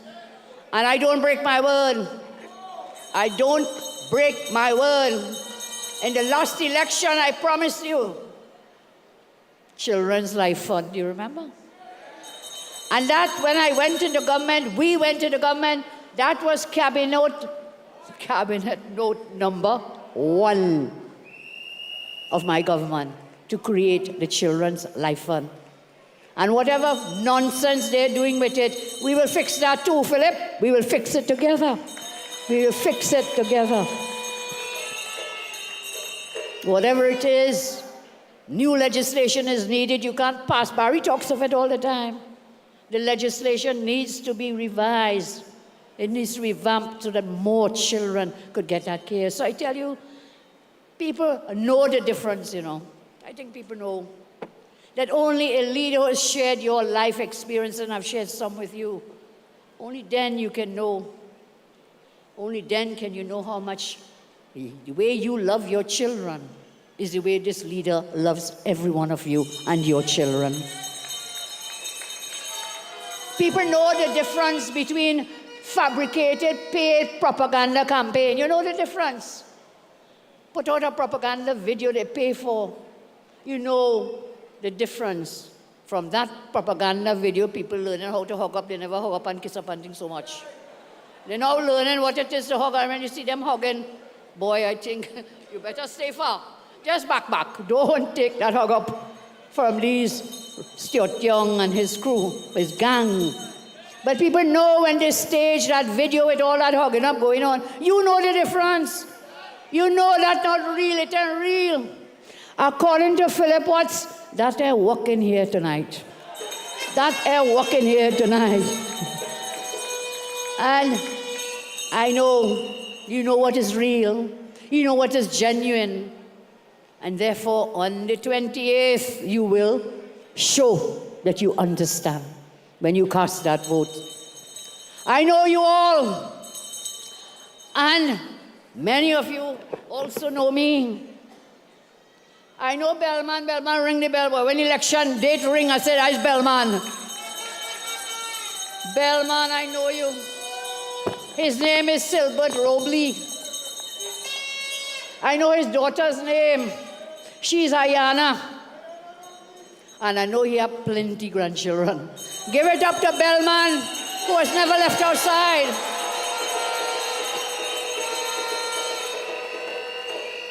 I also know Bala.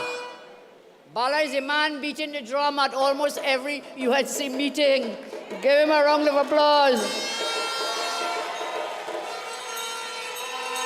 He lives in St. Madeleine, near the old train line on the M2 Ring Road. I know him. I know Babita from Kumoto Manzanilla. I know her. From Toko Grande. She lost her foot. Babita lost her foot. But she will always send me kind messages, greetings to me all the time. She will send me words of encouragement. I know her too. And this is where you can't fake real. You cannot fake love. And I know so many of you, we meet, we talk, we greet. And I know you tonight. Big up Twiggy, who is here in the audience with us.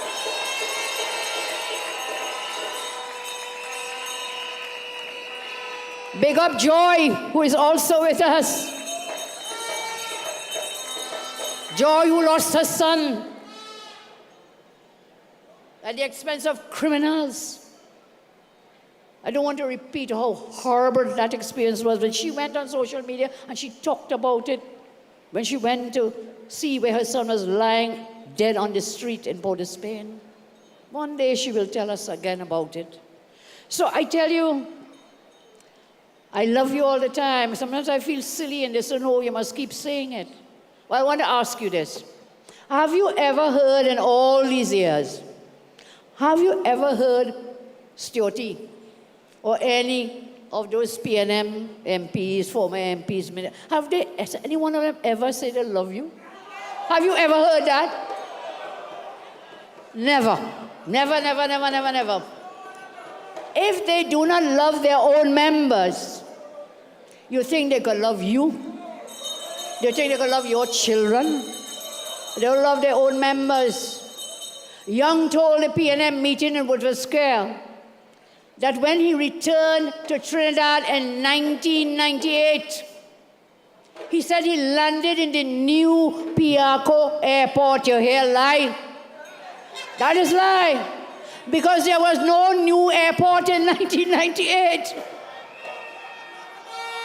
He said he landed in a new airport in 1998 and he saw the corruption. And he immediately went where? To the PNM to save the country. And he stood at the back of the crowd in the PNM meetings. Now, I don't know which airport this man landed in 1998. Because JJ will tell you, because she was instrumental in that, helping then UNC with Mr. Panley build that airport. That new airport was opened in May 2001. 3 years after this man landed on Mars. 3 years later. But that's his version. That's his version, as so many other distorted versions and visions. He has no shared experiences with rank and file persons, whether in the PNM or outside of the PNM. He has none with you. So he resorts to fabrications. You know, in Parliament, I can't use the word, so we had to get another word.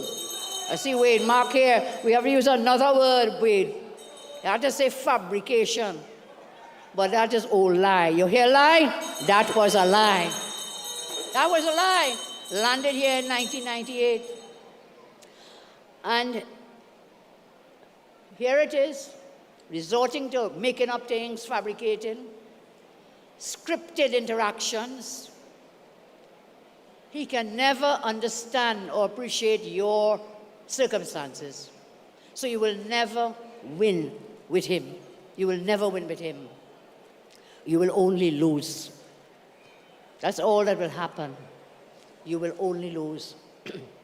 You have been losing with Stuart Young, and I can't say it like Mr. Roger, you know.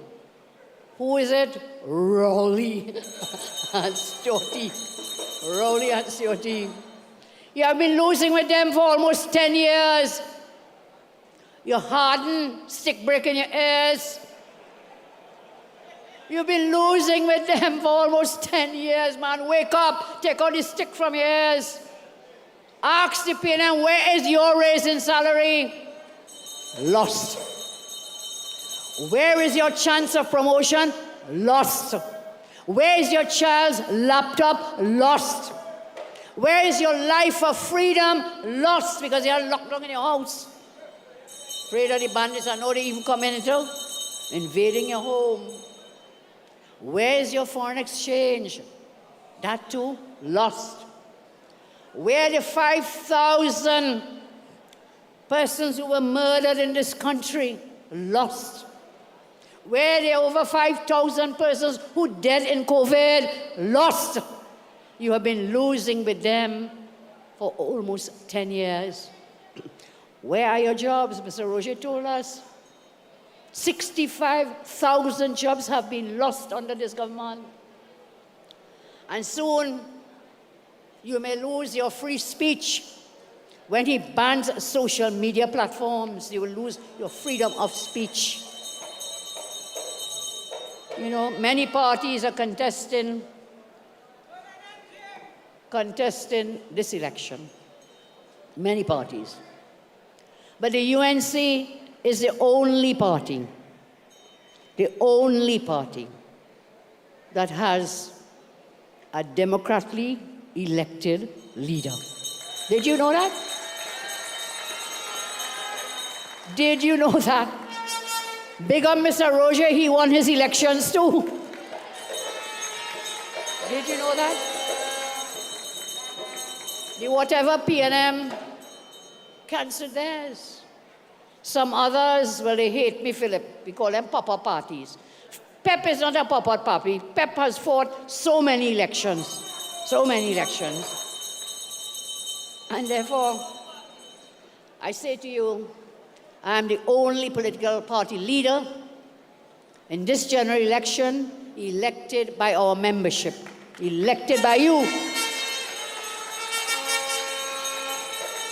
I was elected based on my track record of service and delivery.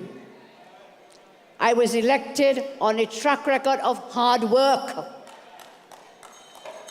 I have never, ever betrayed my party or forgotten that I work for you, our membership, and for the citizens of our land. I have never forgotten that.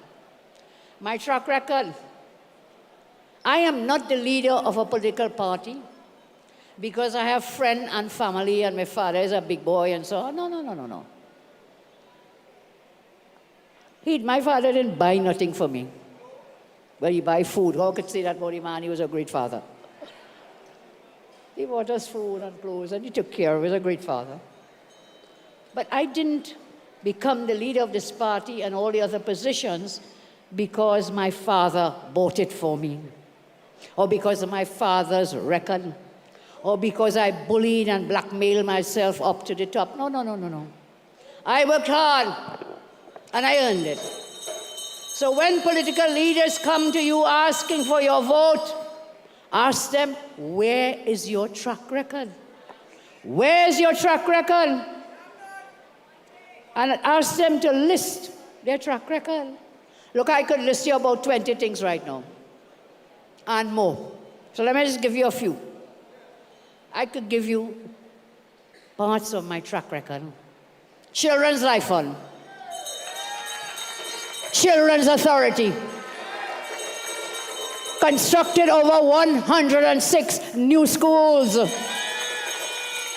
Created over 55,000 new jobs. No new tax, remember that? No new taxes.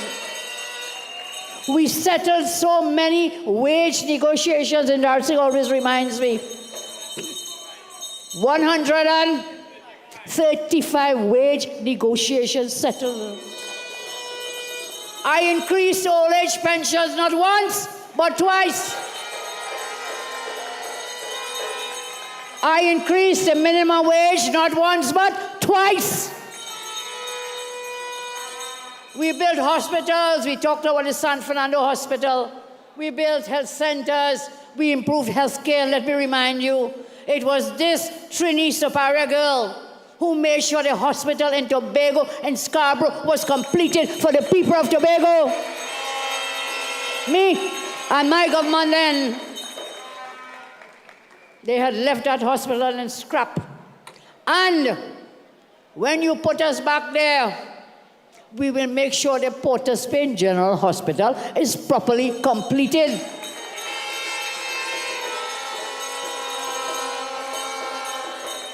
I'm giving you a track record. We earned the highest foreign direct investment in the history of Trinidad and Tobago.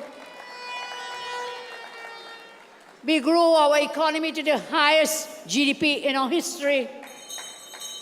We had the highest savings in our history. We kept the food prices down, remember? We removed about 7,000 items. We moved the VAT out. We provided the laptops for our children. We gave them textbooks. We gave them school feeding. We gave them school transport. You all remember that? I know Shanti Budran from my constituency. She had a yellow bus, a yellow maxi taxi, driving school children. We increased scholarships. We opened the gate. We had the lowest crime rate in 30 years, man.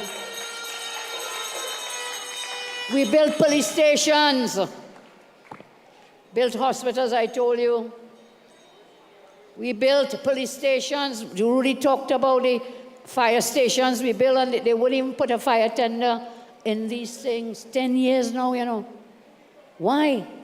Why? But you could fill your pocket. You pack your bags and you're gone. Pack your bags and you're gone, and all the money going from the treasury. You leave the treasury bone dry. We increased scholarships, I said, and opened the gate, lowered the crime. You got the most extensive road and bridge repair program in our history. You got water in your taps, you all remember that? Remember that? We illuminated recreation grounds around the country. We kept the fuel prices down, electricity and water prices down. As Mr. Roger, Comrade Roger told you earlier, it wasn't Kamala who increased these foolish prices, it was. Who it was? Only Anstioti. We improved the ease of doing business across the board. And so when you ask me where the money went in our term, I can tell you, these are just some of the achievements during that period, 2010 to 2015. That money went to you and your children because that is your money. That is the taxpayer dollars, your money. It went to you, and so my job as a leader was to make sure you and your families benefited from the tax dollars. I did that. No citizen of our country should be condemned to a life of poverty when a UNC government is in office. No one. No one. And so you will have a chance to do better and to have opportunities to grow. You must benefit from government spending. When the man buying painting something from whatever and whatever, and remember they had some Calypso boat crews and the government paying for all that. And when Saddam told you they're paying for Red Fete, Party Fete ticket and things, that's your money. You should benefit from that money, not them and their friends and eat food families, not them. You will have a UNC government who will put things in place for you to do better and for your families to do better. You must benefit from government spending. That is your right as a citizen. You must benefit, and the UNC and the coalition of interests will make that happen. You know why? You have been struggling for too long, 10 long years out in the wilderness. Families have been struggling for far too long. Businesses have been struggling for far too long. People have been unemployed for far too long. Workers have been waiting for salary increases for far too long. And it's all because Stuarty and Rowley in government for far too long. We've been there too long.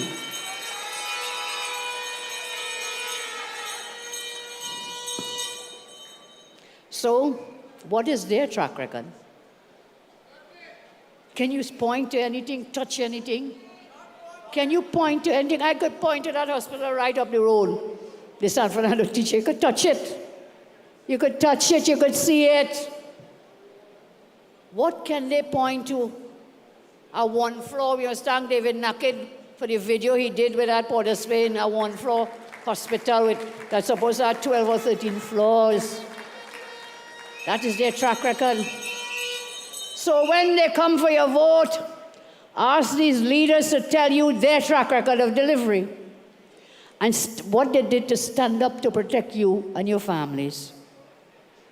They have none, none, none. Their record is only what their daddy gave them. Their record is only favoritism, never hard work, no sacrifice like you make as you do every day.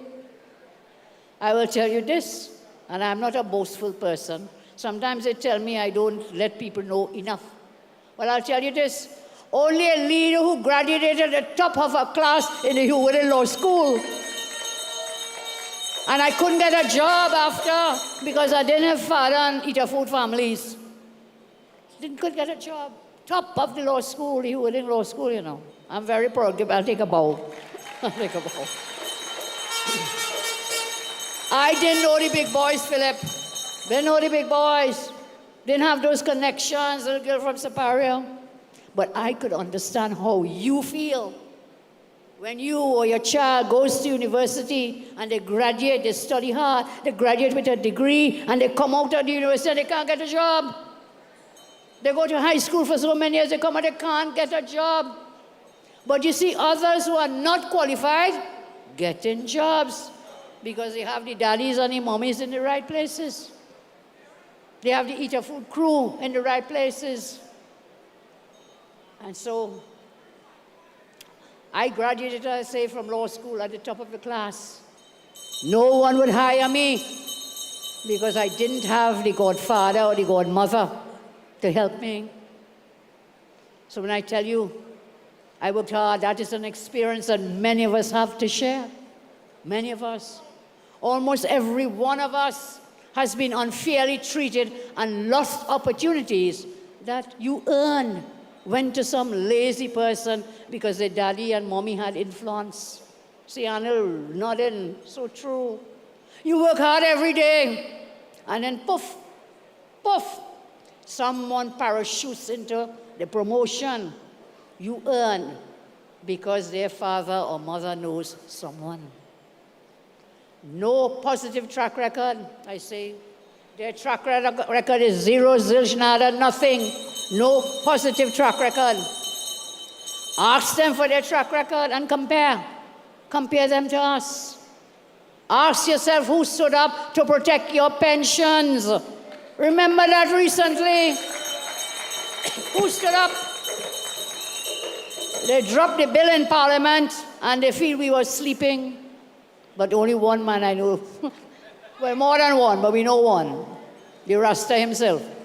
The Rasta man always sleeping in the Parliament. I picked up that bill and I broadcast it to you all. You know they still have that bill on the order paper. When was that? Do you all remember, Vandana? December. That was your Christmas present from them. But we bust it, as they say, bust it on the platform. They stayed quiet, but it's still on the order paper. You know why? They're waiting for your vote so that they could go and implement that bill to take back your pension and your public assistance. So, as you all say, don't take God out of your thoughts. Protect your pension. I stood up to protect your pensions, and I will do so again.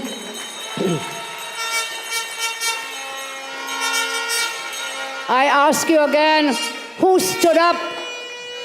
Who stood up against mandatory vaccinations? I did.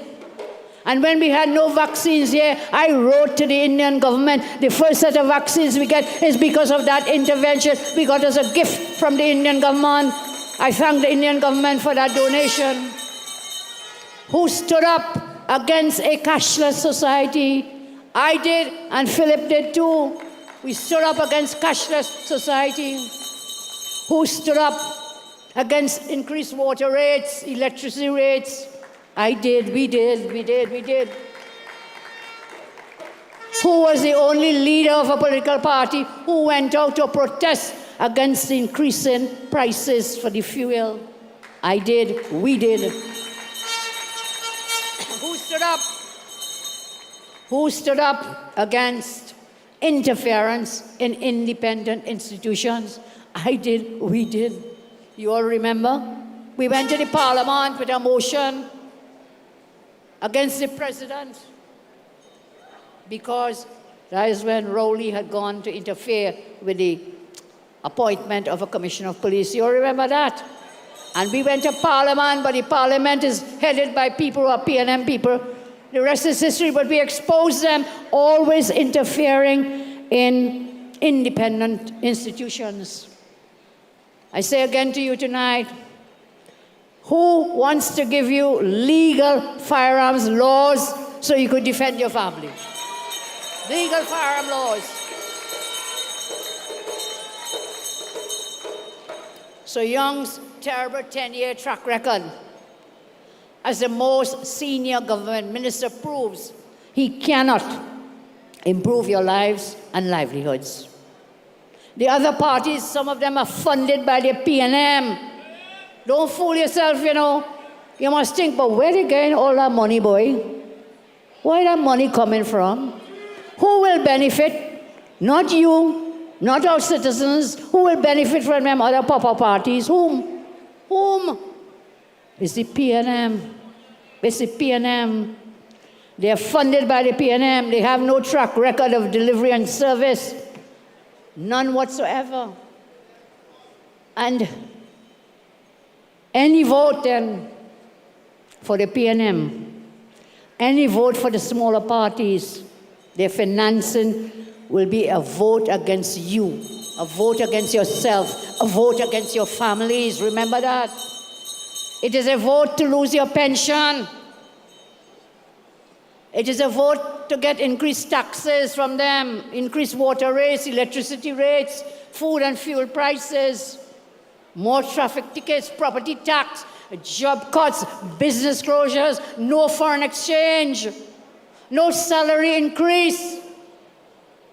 And a cashless society when you vote for these pop-up candidates. It's a vote for all those wicked, destructive things. It is a vote to continue the violent crime crisis. That would be a vote for home invasions and extortion. It is a vote against giving your family a fighting chance against violent criminals. In this election, you only win when the UNC wins. You only win when the UNC wins. When UNC wins, everybody wins. When UNC wins, Trinidad and Tobago wins. And together with our coalition of interests, together we will fix it. Together we will fix Trinidad and Tobago.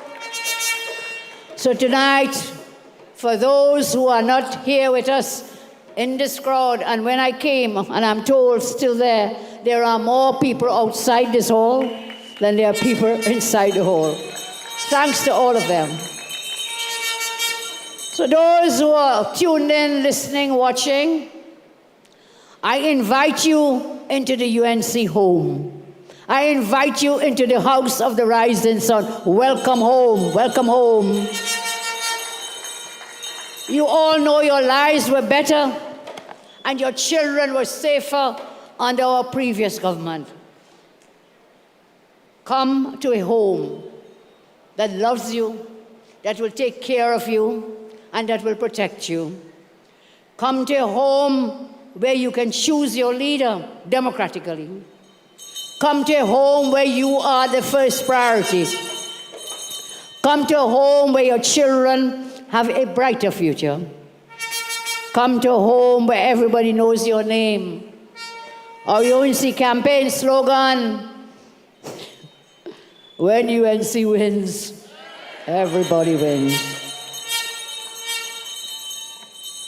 When UNC wins, retirees will win, and I'll tell you why. Because we will work together with the coalition partners to decrease taxes on your retirement benefits and private pensions. When UNC wins, retirees win. They worked hard their whole life and paid tax their whole life, and when you retire, you're still paying tax. We will work to reduce that tax on your pensions and your retirement benefits. When UNC wins, your mental health wins as well. There has been a proliferation of noise pollution emanated from homes and fetes and bars and clubs, intolerable to the persons living nearby. The UNC and our partners will amend the noise pollution laws to protect your mental health in these noisy residential neighborhoods and businesses. The system of granting bar license, party license, will be changed by the UNC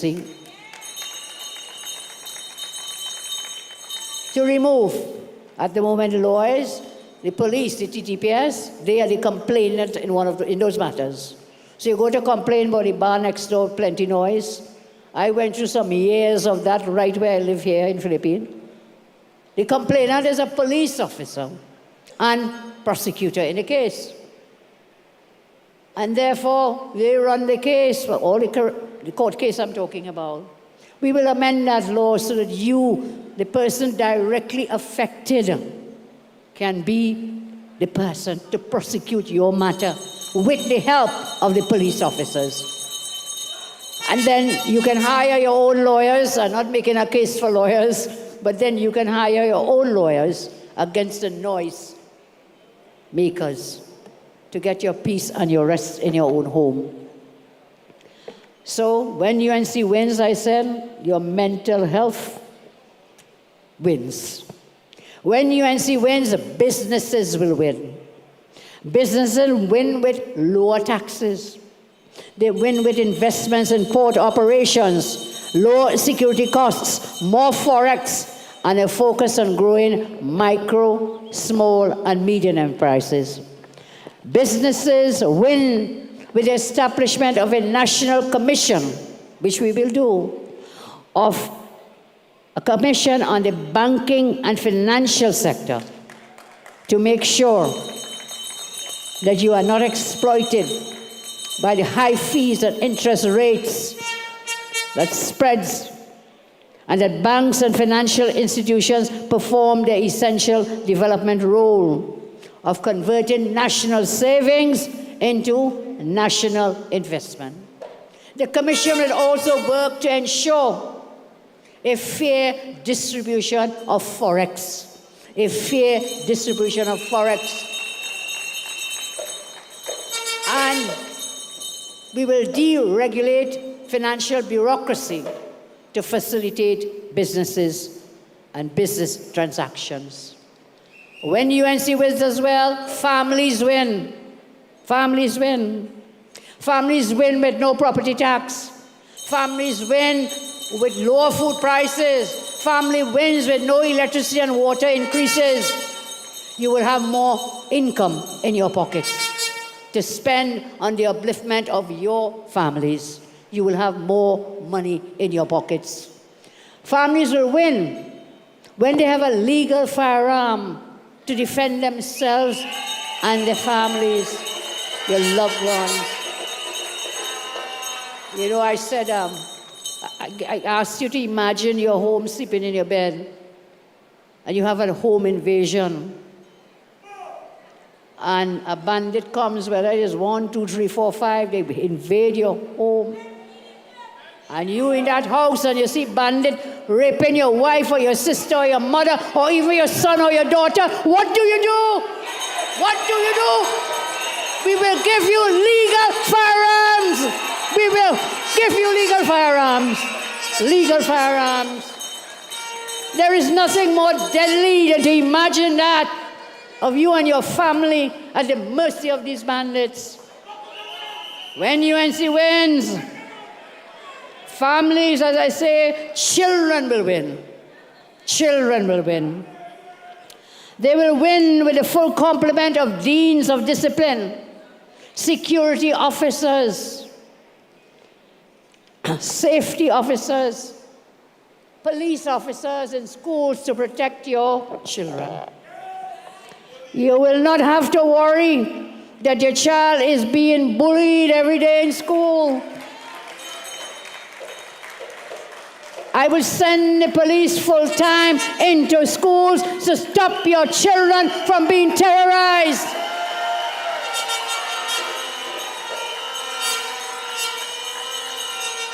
Too many children are going into depression. They live in fear daily. Ms. John and others spoke about then young Imran Khan. When I read what he wrote, we all who have children, even if we don't have children, we have brothers and sisters and smaller ones, you know. That was the most depressing and saddest thing that you could read that happened to a child. We will send the officers to protect your children in a place that should be one of the safest places, the schools. We will work to protect your children.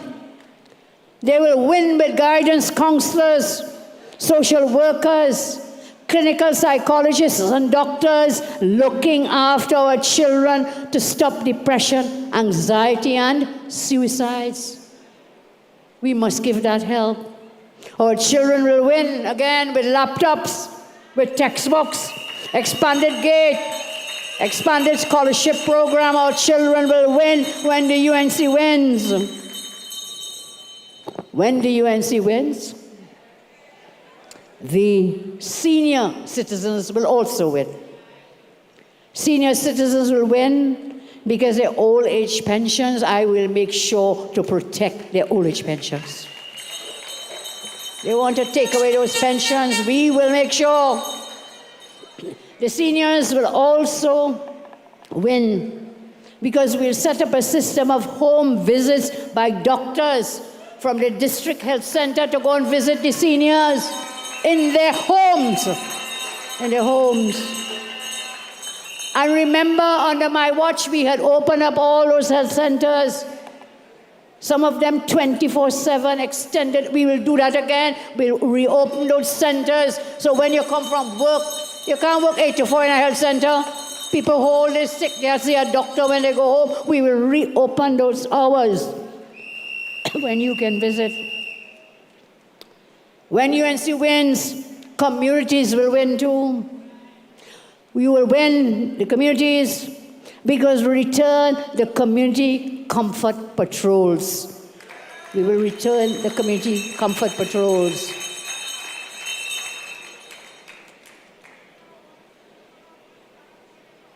We will also establish gated communities for those who want gated communities so you can protect where you live. Gated communities, with your help, we will do it together. When UNC wins, healthcare wins. Healthcare will win with the construction, equipping, and having operating cath labs at all major hospitals. This would enable cardiac stenting on a 24-hour basis within minutes of arrival at the hospital, so that we will have a nationwide 90-minute policy of heart attack to stenting within 90 minutes. Within 90 minutes. No cath lab here at San Fernando servicing hundreds of thousands of people. None. So you get a heart attack, you know where you have to go for a stent? Well, if you want to get it free, you might have to reach the tongue. Well, if you could pay for it, the few who could pay for it, you had to go to a nursing home.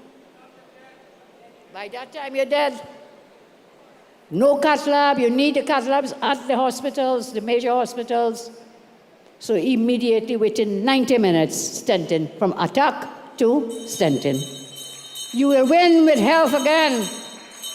We'll construct and equip dialysis clinics at all major hospitals, dialysis clinics. We'll have the staff, we will have 24-hour dialysis. Those of you who have to go for dialysis, you know the pressure you face. You know how long you have to wait. You also know not only how long you have to wait, how many days you have to wait, not just the length, the time. You have the machines, run them 24 hours, man, day or night, run them. And the government will only pay for emergency dialysis cases. So government should provide that in all major hospitals. We will win, and you will win. We will set up a unique medical malpractice court and a special investigative unit aided by experts to handle suspected medical malpractice cases.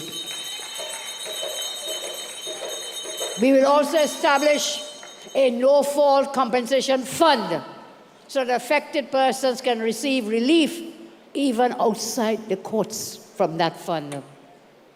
You will win when we create a stroke rehab center to help stroke victims recover. We will establish a stroke rehab center. When UNC wins, the local energy sector will be revitalized.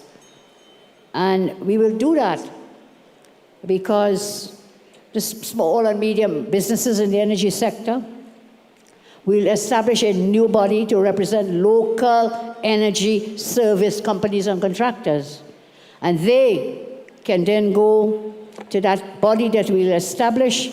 They can make representations directly to the Minister of Energy or to the Prime Minister, which will be me, by the way. You can make your complaints and your calls to me directly. You don't have to go through the existing energy chamber, which caters really for them big multinational companies. So the smaller ones. And Philip just showed me, do I have my phone, please? Can I get my phone? Philip just showed me something that was posted from the United States. As we talk about the energy sector, this government, for 10 years, they have put all their eggs into one basket, which is dragon gas. And this here is posted a short while ago.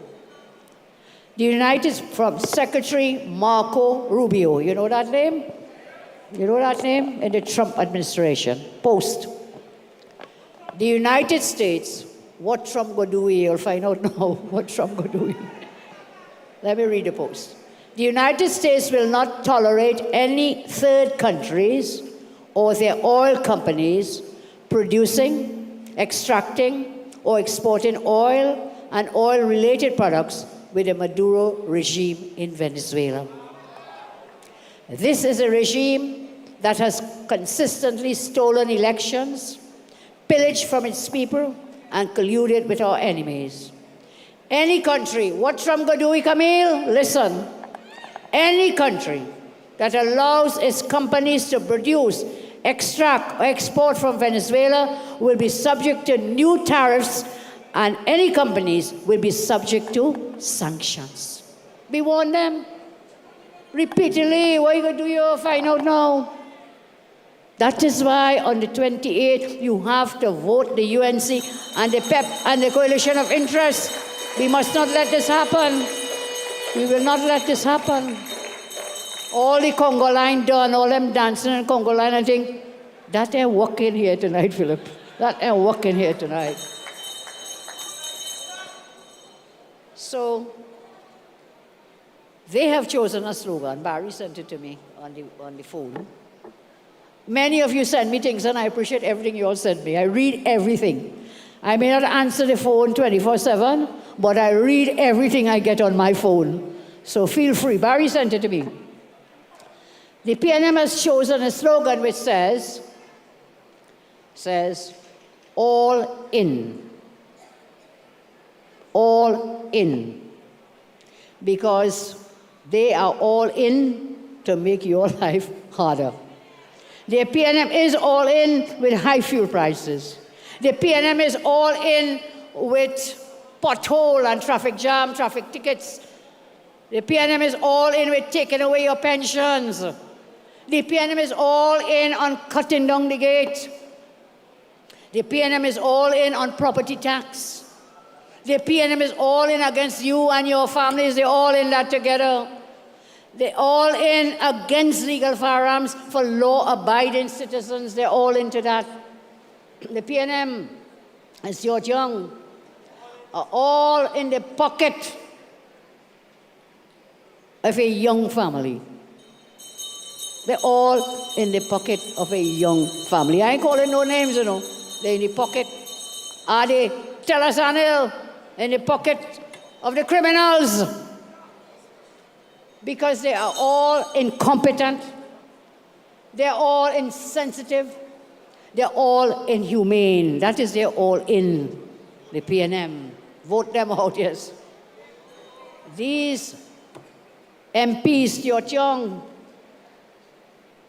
are all involved in giving away the country to Daddy Young's financiers. Face it, you know. Don't take God out your thoughts. They're all involved in wrecking our economy. They're all involved in closing down Petrotrain. Don't ever forget that. Who blew the light out that used to be at that Petrotrain refinery in Point Bay? Who blew the light out? It was Rowley and Stuart Young. Rowley and Stuart Young. They are all involved in overseeing over 5,000 plus murders. They're all involved in striking off over 60,000 businesses from the company's register.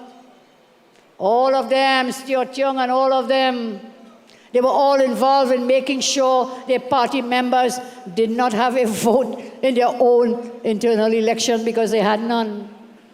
Stuart Young and the financiers are financing the pop-up parties. I told you that before.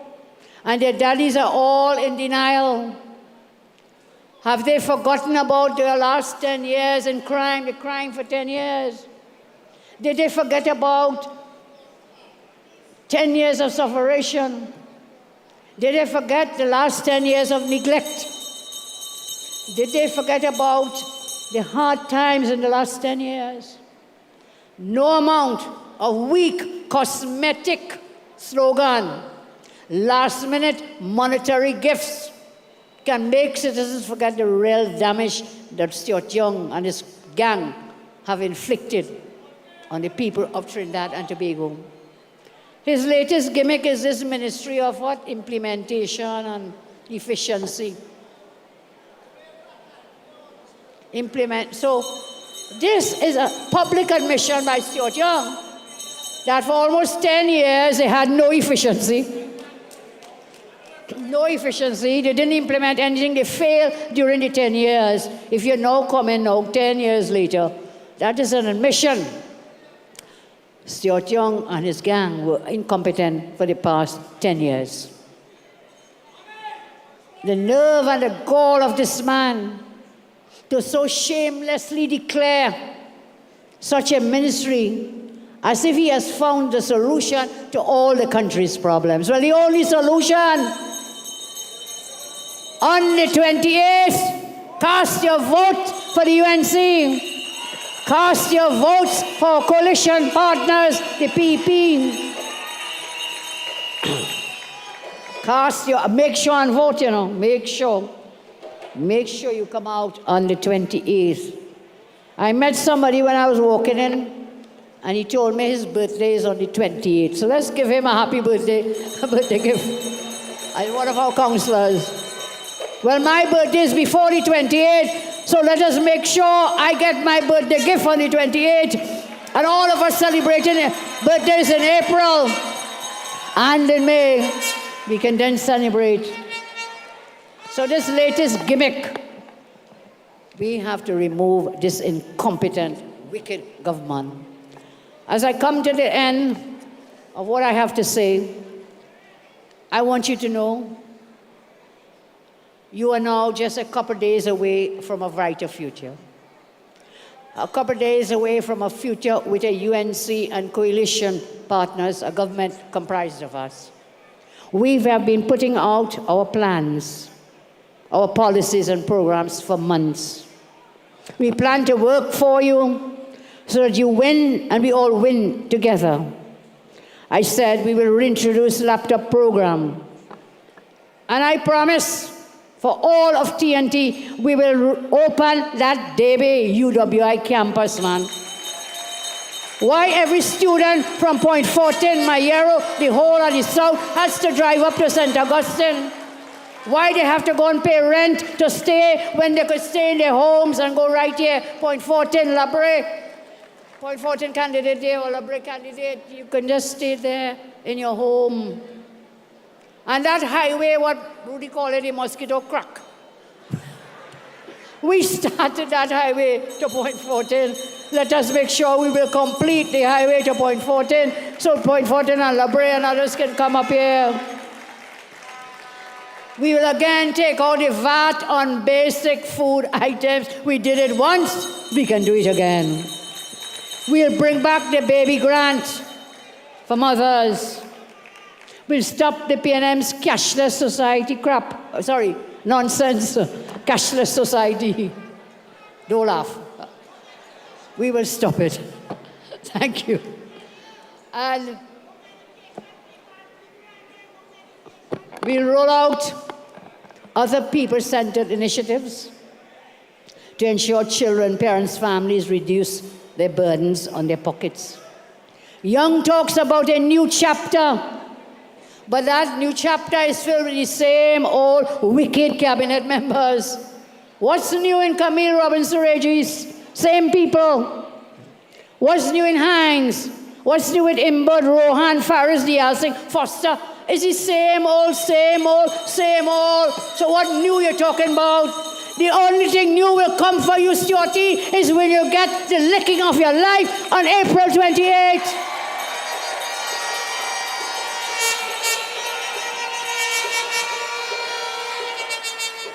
They have demonstrated they intend to use the same incompetent, wicked MPs. They failed in every portfolio, but you bring them back. Why did Stuart Young keep all of Rowley's ministers? Why do you think he kept all of them? Why do you think he kept? Because Rowley and Stuart Young are one and the same. They're two sides of the same coin. They are joined at the hip. Stuart Young is bolted to the chest of Rowley, and Rowley is bolted to the chest of Stuart Young. On the 29th, when we install the new cabinet, our country will see some of the best minds in the world serving in their various portfolios. They will have all the support they need to succeed. So if they're not getting the job done, they will be replaced. We have a lot of work to do to bring our country back to a place of peace and progress. As the saying goes, as we announced our candidates today, and I have a few more to surprise you with, good people, they say, hurry bird, don't build good nest. So those people keep saying, but where are the candidates? Name them, name them, name them. Hurry bird, don't build good nest. We have taken our time to screen over 200 candidates, and we released the candidates in the marginals, and they've been out there working. Some of them, you saw them tonight. We screened about 200 persons. We deliberated accordingly. We took the time to select the best candidates to represent your interests. But we'll have space for everyone to serve when we all work together and win together. So our opponents must not dictate our pace. We are in charge, and we will do the right thing by you. We are strategic. We are highly focused. We are well prepared. We will roll out our candidates as we plan it every day between now and nomination day. All candidates will be registered on nomination day. Don't be afraid. They will all be inside and you can vote for them. They will be there according to the constitutional requirements. I don't know about our opponents, but we follow the Constitution and they will be all inside. For those who do not get selected, and which is already happening, they're complaining and they're crying all over the country. I want to share something with you. I know it's getting late, but I have to share this story with you. I met with a group of lawyers yesterday who have committed to help us. I want to thank all those lawyers who came out yesterday at the headquarters. They have agreed to assist in the campaign.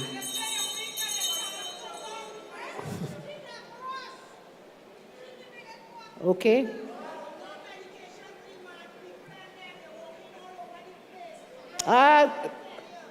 Joy. God is great and my health is fine. I'm perfectly fine. Joy don't want me walking all over the place. She want me to take my medicine and stay home. My health is fine, Joy. Thank you. So let me tell you this, a story. In 1995, the UNC formed the government. And I was the first woman to be appointed the substantive Attorney General. Before that, you had AGs, women, but they were only acting persons. I was the first substantive AG. And well, people happy like Papi, I was happy like Papi too. But that was a 10-day appointment. Some of you will remember. It was a 10-day appointment. I'm sitting in the parliament, Mr. Pandey sitting next to me. He said, Minister, we go in our president house to swear in the new Attorney General. What? Okay. That's my party leader. It's my party. And during that sit-in, the PNM knew the members on the other side were throwing words at me. Well, I too nice and I too innocent. They were saying, hey, you go on, woman, you go on. I didn't know. That time, in the parliament in the afternoon, we're going up to President's house at 6 p.m. All right, I sit down a while, get my composure. Then I run outside and I pick up my phone, I go in the washroom and I call Greg. Greg, boy. And I told him. He said, Kamala, you get the hell out of there. As my husband, with his love and care and support, you get the hell out of there, leave all of them alone.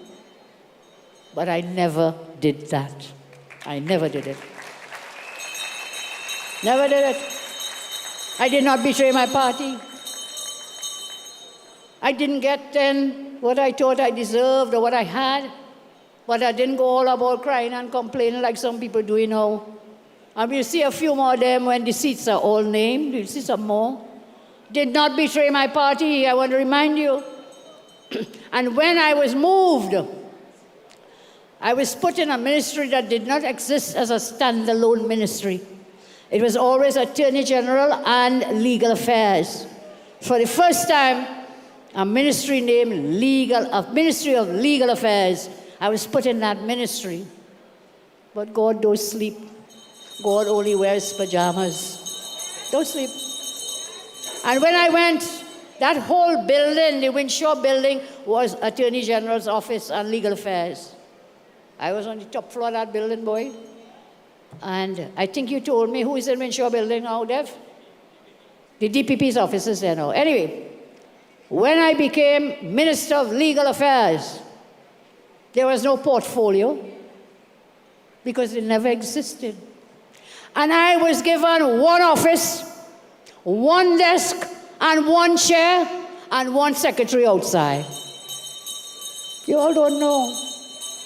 Sometimes I feel to cry when I remember it, but they cannot break me. They will never ever bend or break me. I stayed with my party. One desk, one chair, one office for me, and one secretary outside. But I tell you, God don't sleep, he only wears pajamas, because from that, I learned how to build a ministry from one desk, one chair, one office, into an entire ministry which stands as a ministry on its own. I built it.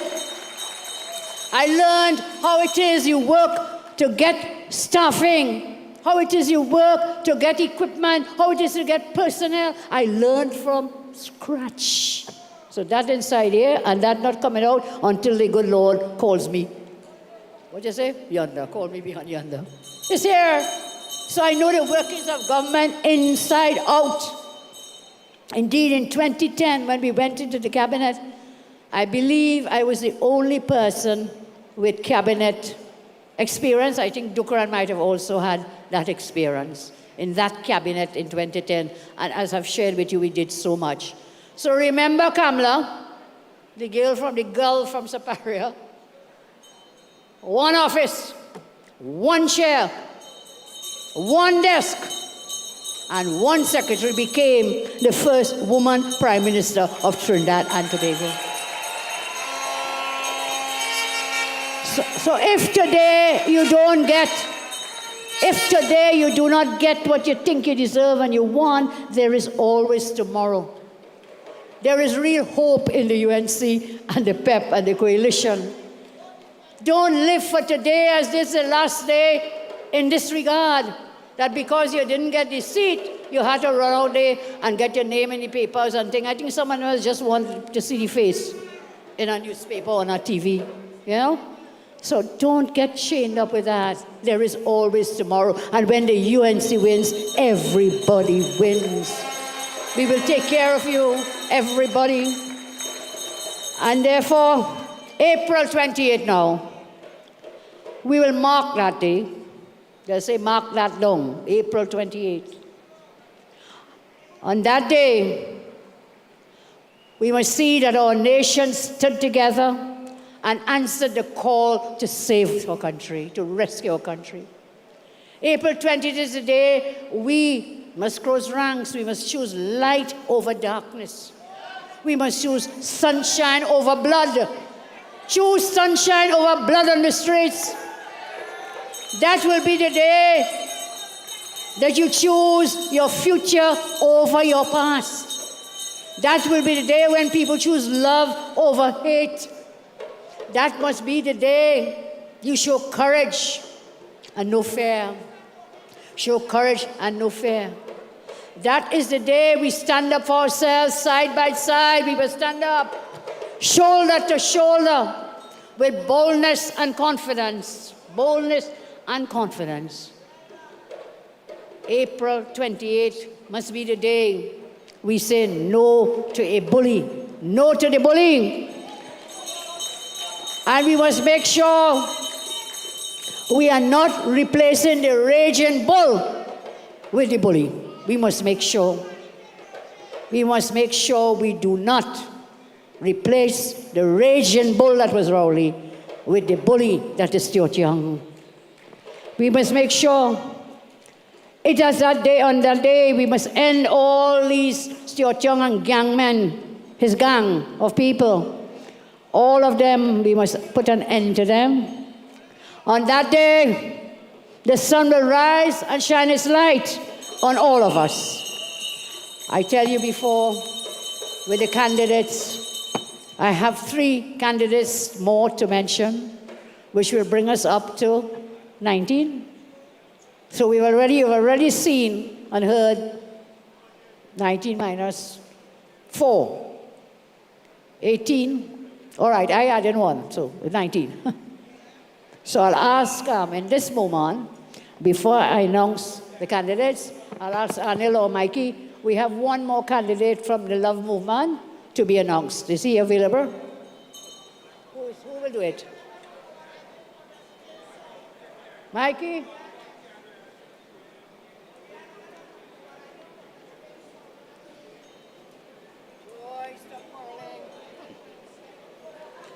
All right, with the Love Movement, we're representing your candidate for Laventille West, Mr. Robert Mitchell.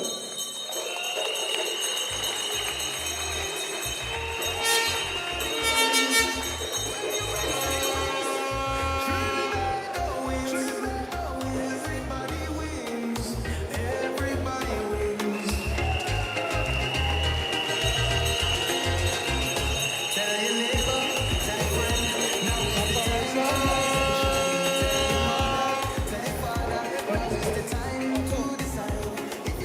So Lavanti is in the house. Give him a round of applause.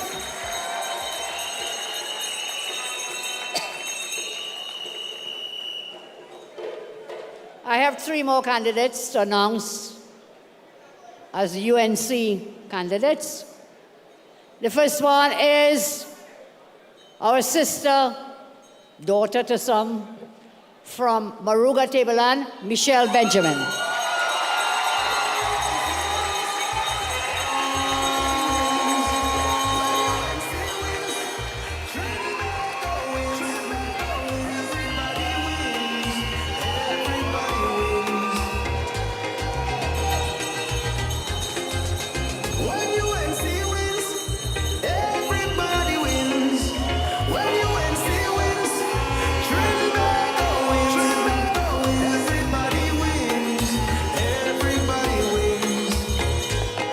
Candidate for 2025, April 28 for St. Augustine, Khadija Amin.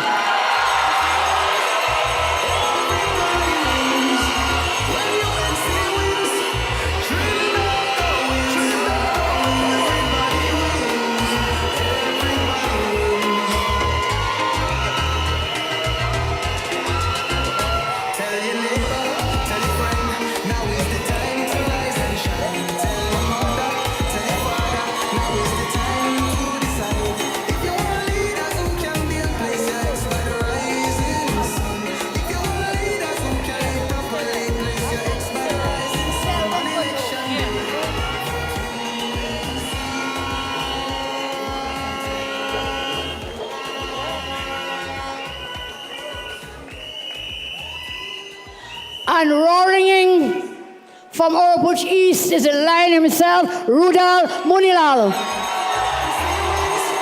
Everybody wins. When UNC wins, Trinbago wins. Everybody wins. Everybody wins.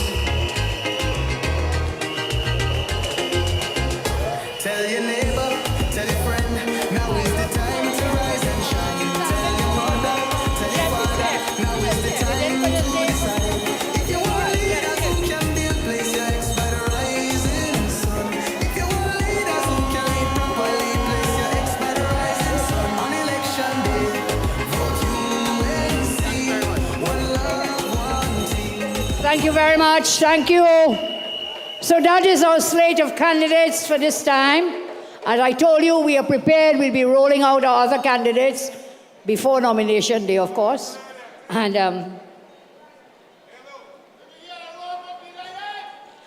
okay, let me thank you again very much. I want you to give a special round of applause to Professor Selwyn Cudjoe, who is in our audience tonight. Thank you, Prof. Thank you so much. So as I leave, now I'll ask all candidates to make their way on stage. All the named candidates to make your way on stage, please.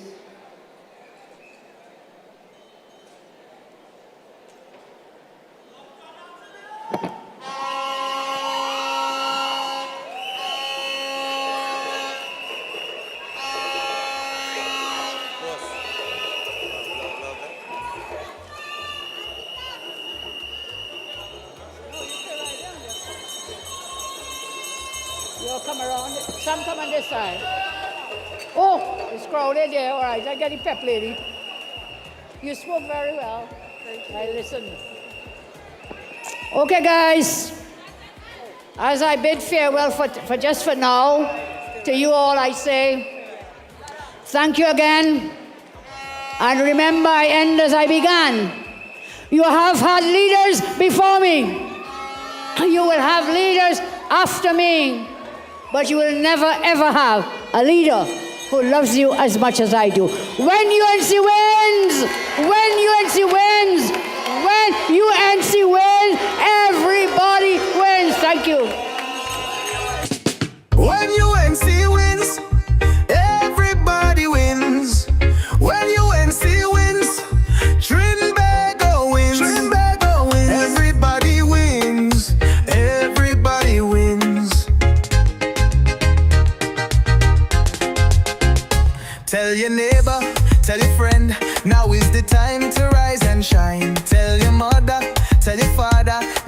time to decide.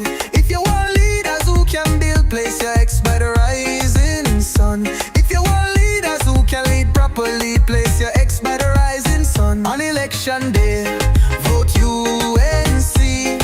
One love, one team, one hope, one dream. On election day, vote UNC. One love, one team, one hope, one dream. When UNC wins, everybody wins. When UNC wins, Trinbago wins. Everybody wins. Everybody wins. Vote for peace. Vote for love.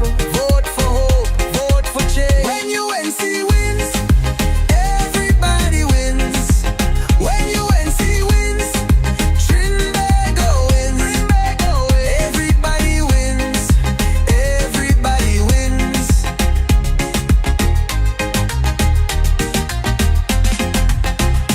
Tell your neighbor, tell your friend, now is the time to rise and shine. Tell your mother, tell your father, now is the time to decide. If you want leaders who can restore hope, place your ex by the rising sun. If you want leaders who lead with love, place your ex by the rising sun. On election day, vote UNC. One love, one team, one hope, one dream. On election day, vote UNC. One love, one team, one hope, one dream. When UNC wins, everybody wins. When UNC wins, Trinbago wins. Everybody wins. Everybody wins.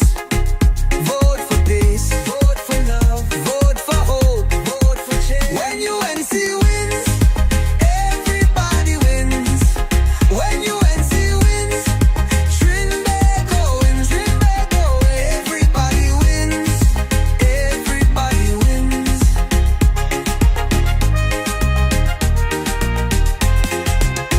On election day, vote UNC. One love, one team, one hope, one dream. On election day, vote UNC. One love, one team, one hope, one dream.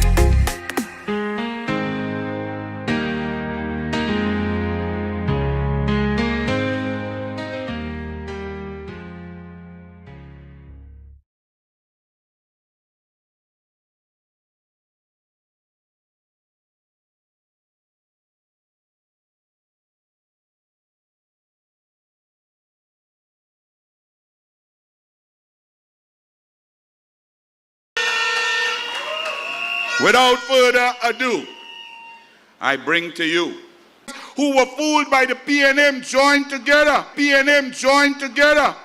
This is what will happen. So bringing to you a man, he's an established businessman with 23 years in leadership, business, project management, and politics. He is a passionate community man, and he's cared for the youth and development, and has sponsored and dedicated years to being a leader in the innovation of impactful initiatives that empower individuals, bring out the best in the young people, and strengthen communities. He holds an executive master's in business administration from the Arthur Lockjack School of Business. I bring to you the next Member of Parliament for La Hoketa Talparo, the man who is going to foster a curtail and foster. Welcome, Mr. Philip Wars! When UNC wins, Trinbago wins. Everybody wins. Everybody wins. Tell your neighbor, tell your friend. Good night to our honorable political leader, Ms. Kamala Persad-Bissessar, SC, members of parliament, senators, councillors and aldermen, NATEX members, Ms. Jolene John, coordinator of the La Hoqueta Talparo constituency.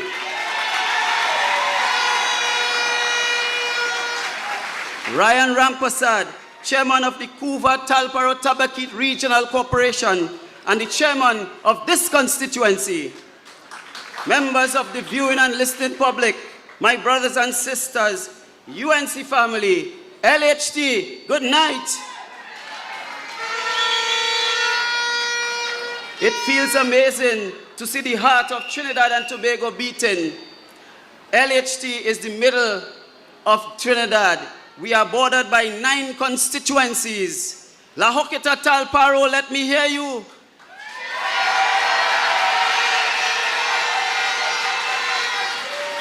Now, before I get into it, I want to say a special thank you to my sister and a true warrior for the La Hoqueta Talparo constituency, Senator Jolene John. Give her a round of applause.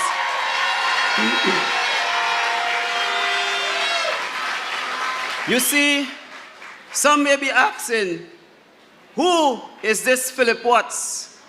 I am a former PNM chairman of the La Hoqueta Talparo constituency. What am I doing on a UNC platform here tonight as a UNC candidate for La Hoqueta Talparo? To my UNC family, let me make it clear. For the past few years, when I observed the slippery slope that this country is going down, I came to realize that the UNC is the only political party with a leader who truly cares. A leader who truly cares for the welfare, the well-being, and progress of all the citizens of Trinidad and Tobago. I can say that with authority because I have seen firsthand how the PNM has tricked Mama Guy and deceived the population into thinking that they are the only ones who are worthy of being in government. Well, let me tell you tonight, their lies, tricks, and deception have run their course. People are waking up in this election season to the reality that the PNM is not about progress and prosperity for all. They are all about making the rich richer while the poor stays poorer and even get poorer.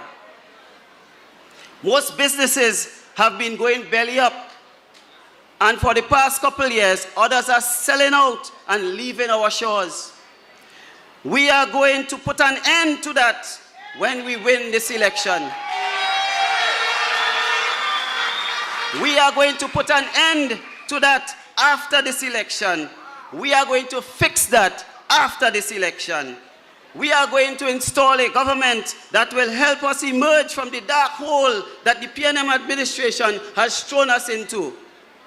Ladies and gentlemen, the leader that can shine this light and lead us like Moses, who can take us out of the PNM bondage, is the leader of the United National Congress, Ms. Kamala Persad-Bissessar.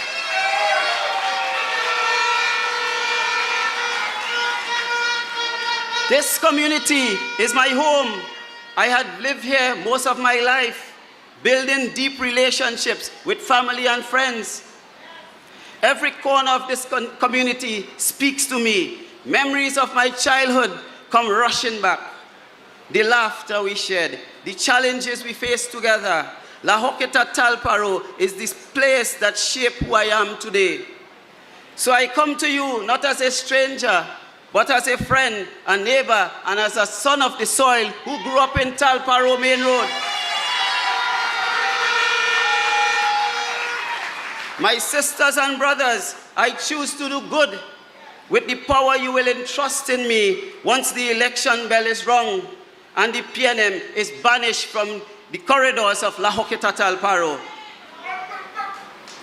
I pledge to my hard-working young people of La Hoqueta Talparo that I will dedicate time every Saturday to meet with you when I become the Member of Parliament for this constituency.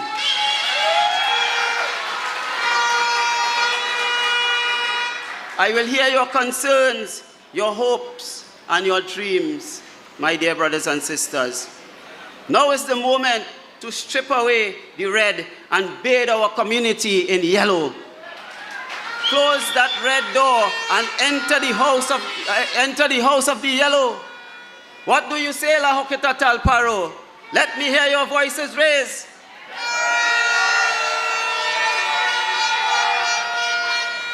Ladies and gentlemen, the people of La Hoketa Talparo deserve an MP that cares, one who does not turn their back on his constituents when they are in pain, when the only place to call home is dismantled in front of their children.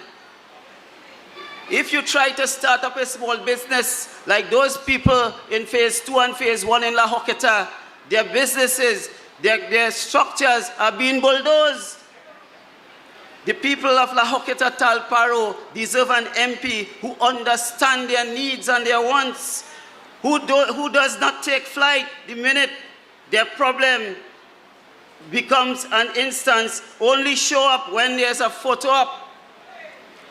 I am here to ensure that the light of La Hoketa Talparo will never go dark. When the UNC win, everybody wins.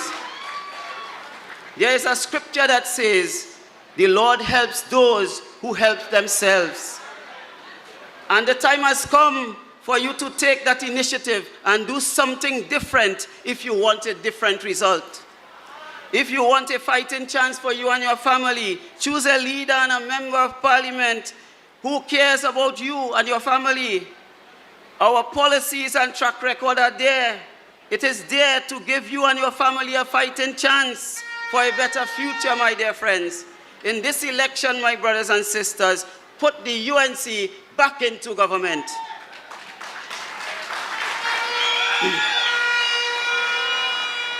And Ms. Kamala Persad-Bissessar will ensure that when the UNC win, La Hoketa Talparo win.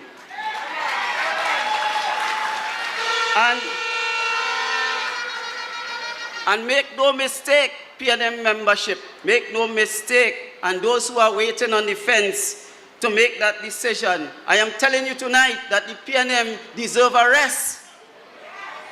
The People's National Movement has lost its way. So at this critical juncture, there are no other fit to lead this country anymore. They are no longer fit to lead us. You have the opportunity to work with myself and the incumbent. And I want to tell you, ladies and gentlemen, when you go to the polls on election day, I want you to judge us on our integrity, our credibility, our work ethics, and our leadership qualities. And let your conscience guide you when you go to the polls on election day.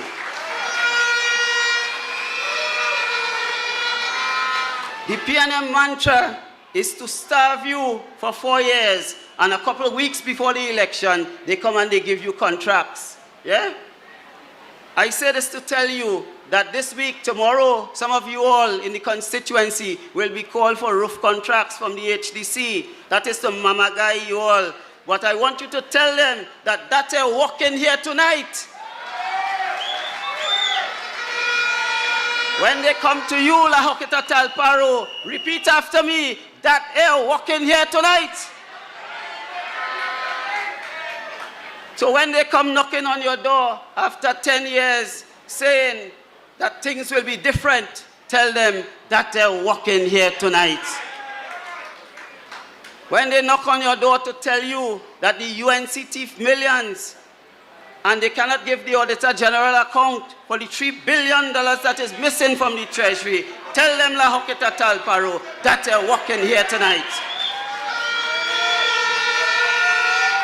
When they knock on your door to tell you that after a bloody 10 years and after 5,000 lives lost, that things will be better, tell them, La Hoketa Talparo. Let me hear you.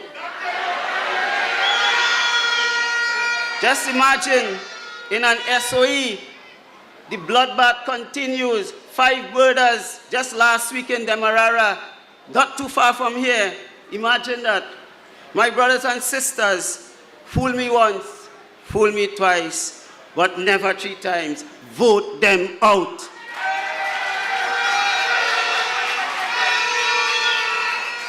Your current representative, who claimed that Wallafield is the food basket of Trinidad and Tobago. However, after 5 years of witnessing the madness in my recent walkabout, meeting those farmers in Wallafield Friday and Saturday, it is clear that the situation has not changed. There is not enough water for irrigation for these farmers, leading many farmers to go out of business, with some of them producing less than half of their original amount. The food basket, my dear friends, is basically empty and the people are starving. Pre-deal larceny is still on the rise in Wallafield, and frustrated farmers cannot manage their livelihood. After 10 years, the issue still persists, my dear friends. How can the so-called food basket nourish the nation without water? Our nation is starving, my brothers and sisters. Areas like Wallafield Gardens, when I walked Wallafield Gardens last week, Wednesday and Thursday, people are crying out to me. They are telling me that they don't have food. They are asking me for hampers. Imagine this is in 2025. This is what is happening in our constituency. In Ramjata and Trace, you have seen on the television, families have had their homes demolished. And as of today, their member of parliament has not yet visited them and asked them if they want at least a case of bottled water for their children. Imagine this, my dear friends. The PNM mantra rings, we love you so, we take good care of you. Only the PNM understand, yeah? But what exactly does that mean? What does that really mean? What do you really understand? How to starve and trick a nation? This is the disturbing reality of this constituency, my dear friends. But my time is running out. I will take the platform on another day and we will continue this conversation, my dear friends. I want to extend my heartfelt gratitude to the Honorable Leader of the Opposition and the next Prime Minister of Trinidad and Tobago, Ms. Kamala Persad-Bissessar,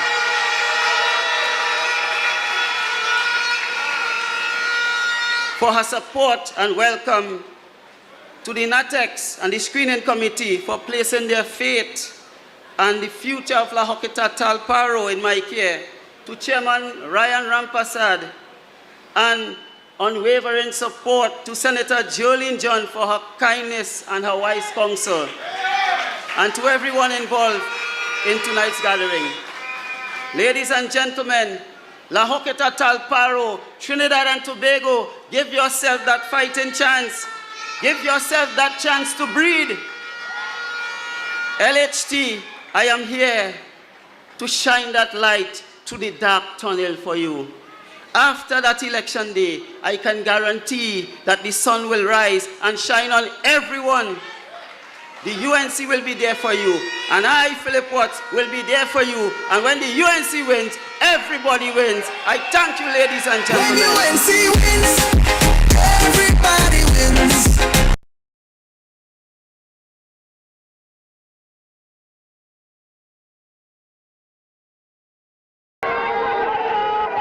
But I assure you that this countryman will not be running tongue for country people alone. Because we want an island where there is no tongue versus country, no north versus south, but just one Tobago, where every community benefits equally, where big and small contractors benefit equally, where employment opportunities are shared equally, where the THA is not controlled by party groups, but controlled by legitimate communities. That's the kind of development we offer you. And so tonight, Tobago starts a new day for Tobago. It starts as of midnight. We wake up tomorrow with new resolve. We wake up tomorrow ready for change. PDP, family, friends who are here, I urge you, we cannot behave like those we replaced tonight. We have to do better. We are required to do better. The standard is higher for us, and it is important that that standard be raised high enough that even our friends and family in Trinidad can look on. and begin to envy what we are able to accomplish in our small democracy and on our small island.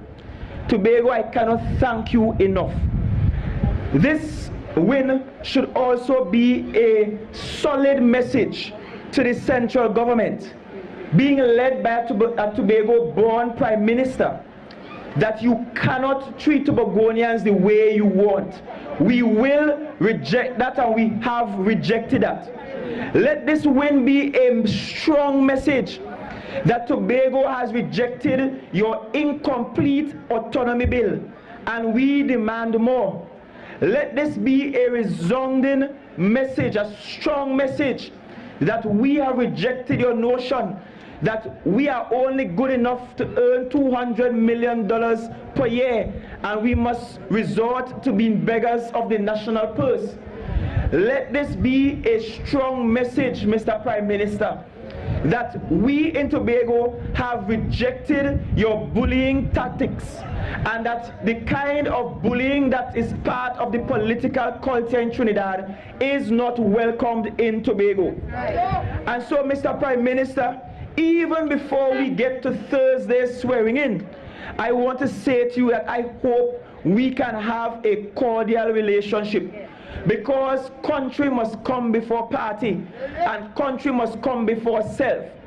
I urge you, do not spite Tobago, because the Tobagonians I know are mighty enough to also get rid of you. Let that be a warning that you ought to respond to us in a dignified manner, and that we are willing to work with you to see this island develop. We have been behind for far too long. Our development parameters have not worked for far too long, and it has to work from henceforth. And Mr. Prime Minister, we want you to share our vision. You are not Prime Minister for the PNM, but you are Prime Minister for all of Trinidad and Tobago. And therefore, you must conduct yourself in that office that is reflective of an absence of bias when it comes to the people of Tobago, because we will not accept any form of biases from you whatsoever. But I cannot stand here tonight and not end by thanking my family who has been around me, because very often we ignore the fact that success is never an individual story. We stand tall tonight, all 15 of us PDP candidates, because we are able to be hoisted upon someone's shoulder, because someone fought for us. Your PDP candidates, we are no big shots. We ain't come from no privileged family, but we came from humble beginnings just like you. And you, the people, have to keep reminding us of that. Because sometimes when secretaries start driving in Prados, they just forget how it feels to sit in the back of a wing road. We have to remain humble and remain with our people. This has to be about good representation for the people. And let me make it clear, I love you, Tobago, more than I love my party. You have to come above the party I represent. And that must be the case for every single member who will be declared official winners of seats. Representation counts. It counts and it means something. And so I wish to thank again my family, thank the villagers of Speyside, because I am here because the fishermen who own these galvanized sheds here that operate from here daily, these were the people who, when I was studying, will save up the fish in the freezer to ensure I get good food when I come home and look in Nashi. My neighbors around here acted as my surrogate parents, and when my parents couldn't afford to send me to university, couldn't afford plane tickets, my neighbors shipped in. And it's that kind of Tobagonianness we are celebrating tonight. The kind of Tobagonianness where we know about Lenhan, where we are there in joy or in sorrow for each other. That's the kind of Tobago we need to monetize. That's the kind of Tobago value we have to hold on to. The kind of Tobago that allows us to have something like a harvest festival and allow strangers into our homes. That's the kind of Tobago we have to fight to protect. That's the kind of Tobago that has to lead the way in the transformation of this island. Let me call by name my other candidates. I have mentioned with great gratitude the work that our political leader, Comrade Watson Duke,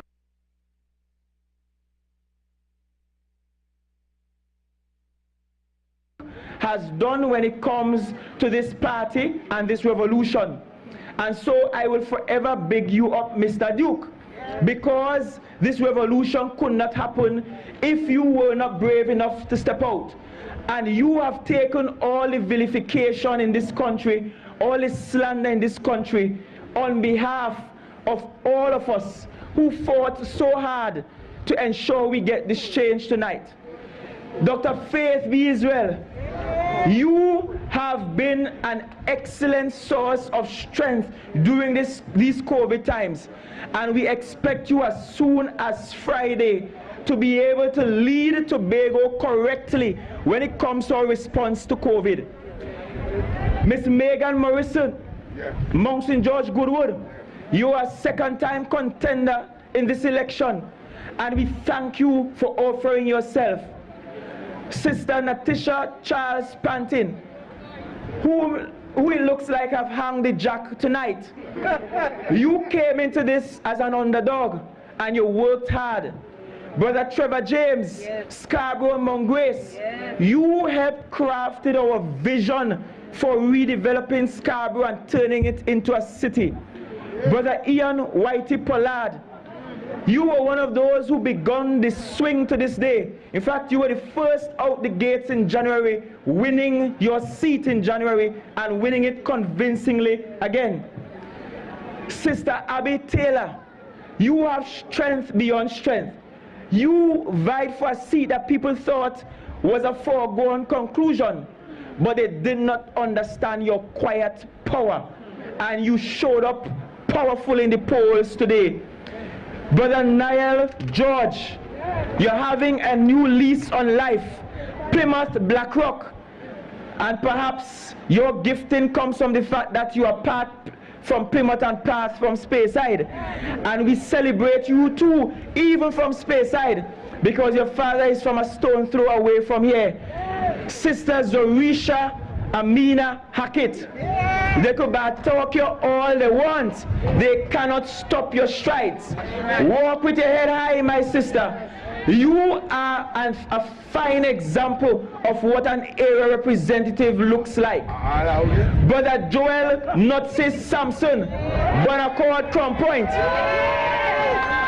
I know you felt cheated in the last election, but sometimes God says, wait. Sometimes God says, hold on. Grow a little bit more. And tonight, God has rewarded you finally. We then move to Brother Wayne Wasp Clark. This is your third time running. You are a volunteer extraordinaire, and we thank you for offering yourself. Brother Nigel Tate, you are one of the hardest tasks of all, because you had to go up against the leader of the other team. And you did so, and you worked hard, and you put in the work. Pastor Terence Baines, Bethel New Grange, we thank you for your hard work. We thank you for your prayerful nature. And we thank you for reminding us that God is in every victory. Brother Sonny Craig, at this moment it looks like Boku Mount Pleasant will be having sunny days ahead. And that is a seat that has never been won by anybody but the PNM. And if the numbers hold out true, you may be walking into Jerningham Street, number 1 Jerningham Street on Thursday as the new area representative. We have had a very long and arduous battle. And Tobago, you are with us all the way. For our campaign managers, the action group leaders, those who canvassed and walked on the ground, those of you Facebook warriors, without us asking you a word, you pick every fight. Sorry, you pick up every fight online. You fought and fought hard. And it shows that you wanted this change even more than we did. This election victory is a powerful message to the country that money does not win election, but good heart and plenty guts wins election. This victory is a telling sign that Tobagonians cannot be bought or sold, and no amount of big money from Trinidad putting slanderous ads on TV will ever convince us. No amount of big money from Trinidad trying to ensure that they rule this place can ever win an election in Tobago. Tobagonians are intelligent people, and we will make up our minds on our own. And we thank you, Tobago, for demonstrating once again what being a Tobagonian means. And of course, that includes those of you who have made Tobago your home for many years, who have changed your residency to Tobago. Those of you born elsewhere and living here, we include you as well. And so tonight, I want to say a special commendation to my opponent and student. Sometimes a teacher needs to discipline a student to correct a student.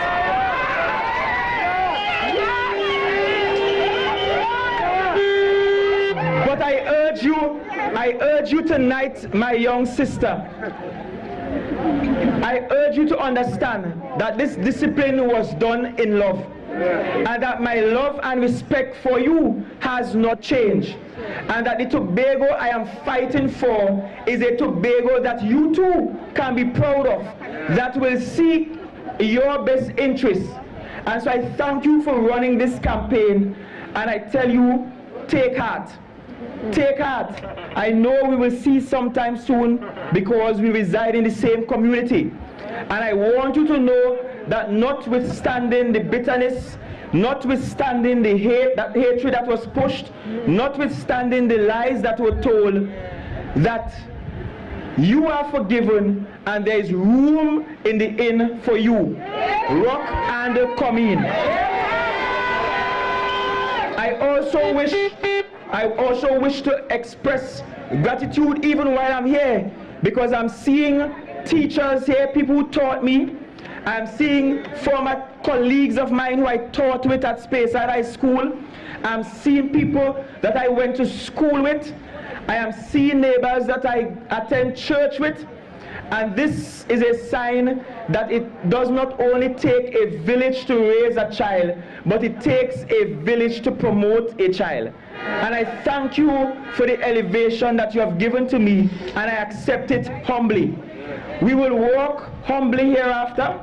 I am painfully aware that we have no honeymoon whatsoever, and we are required to get to work immediately.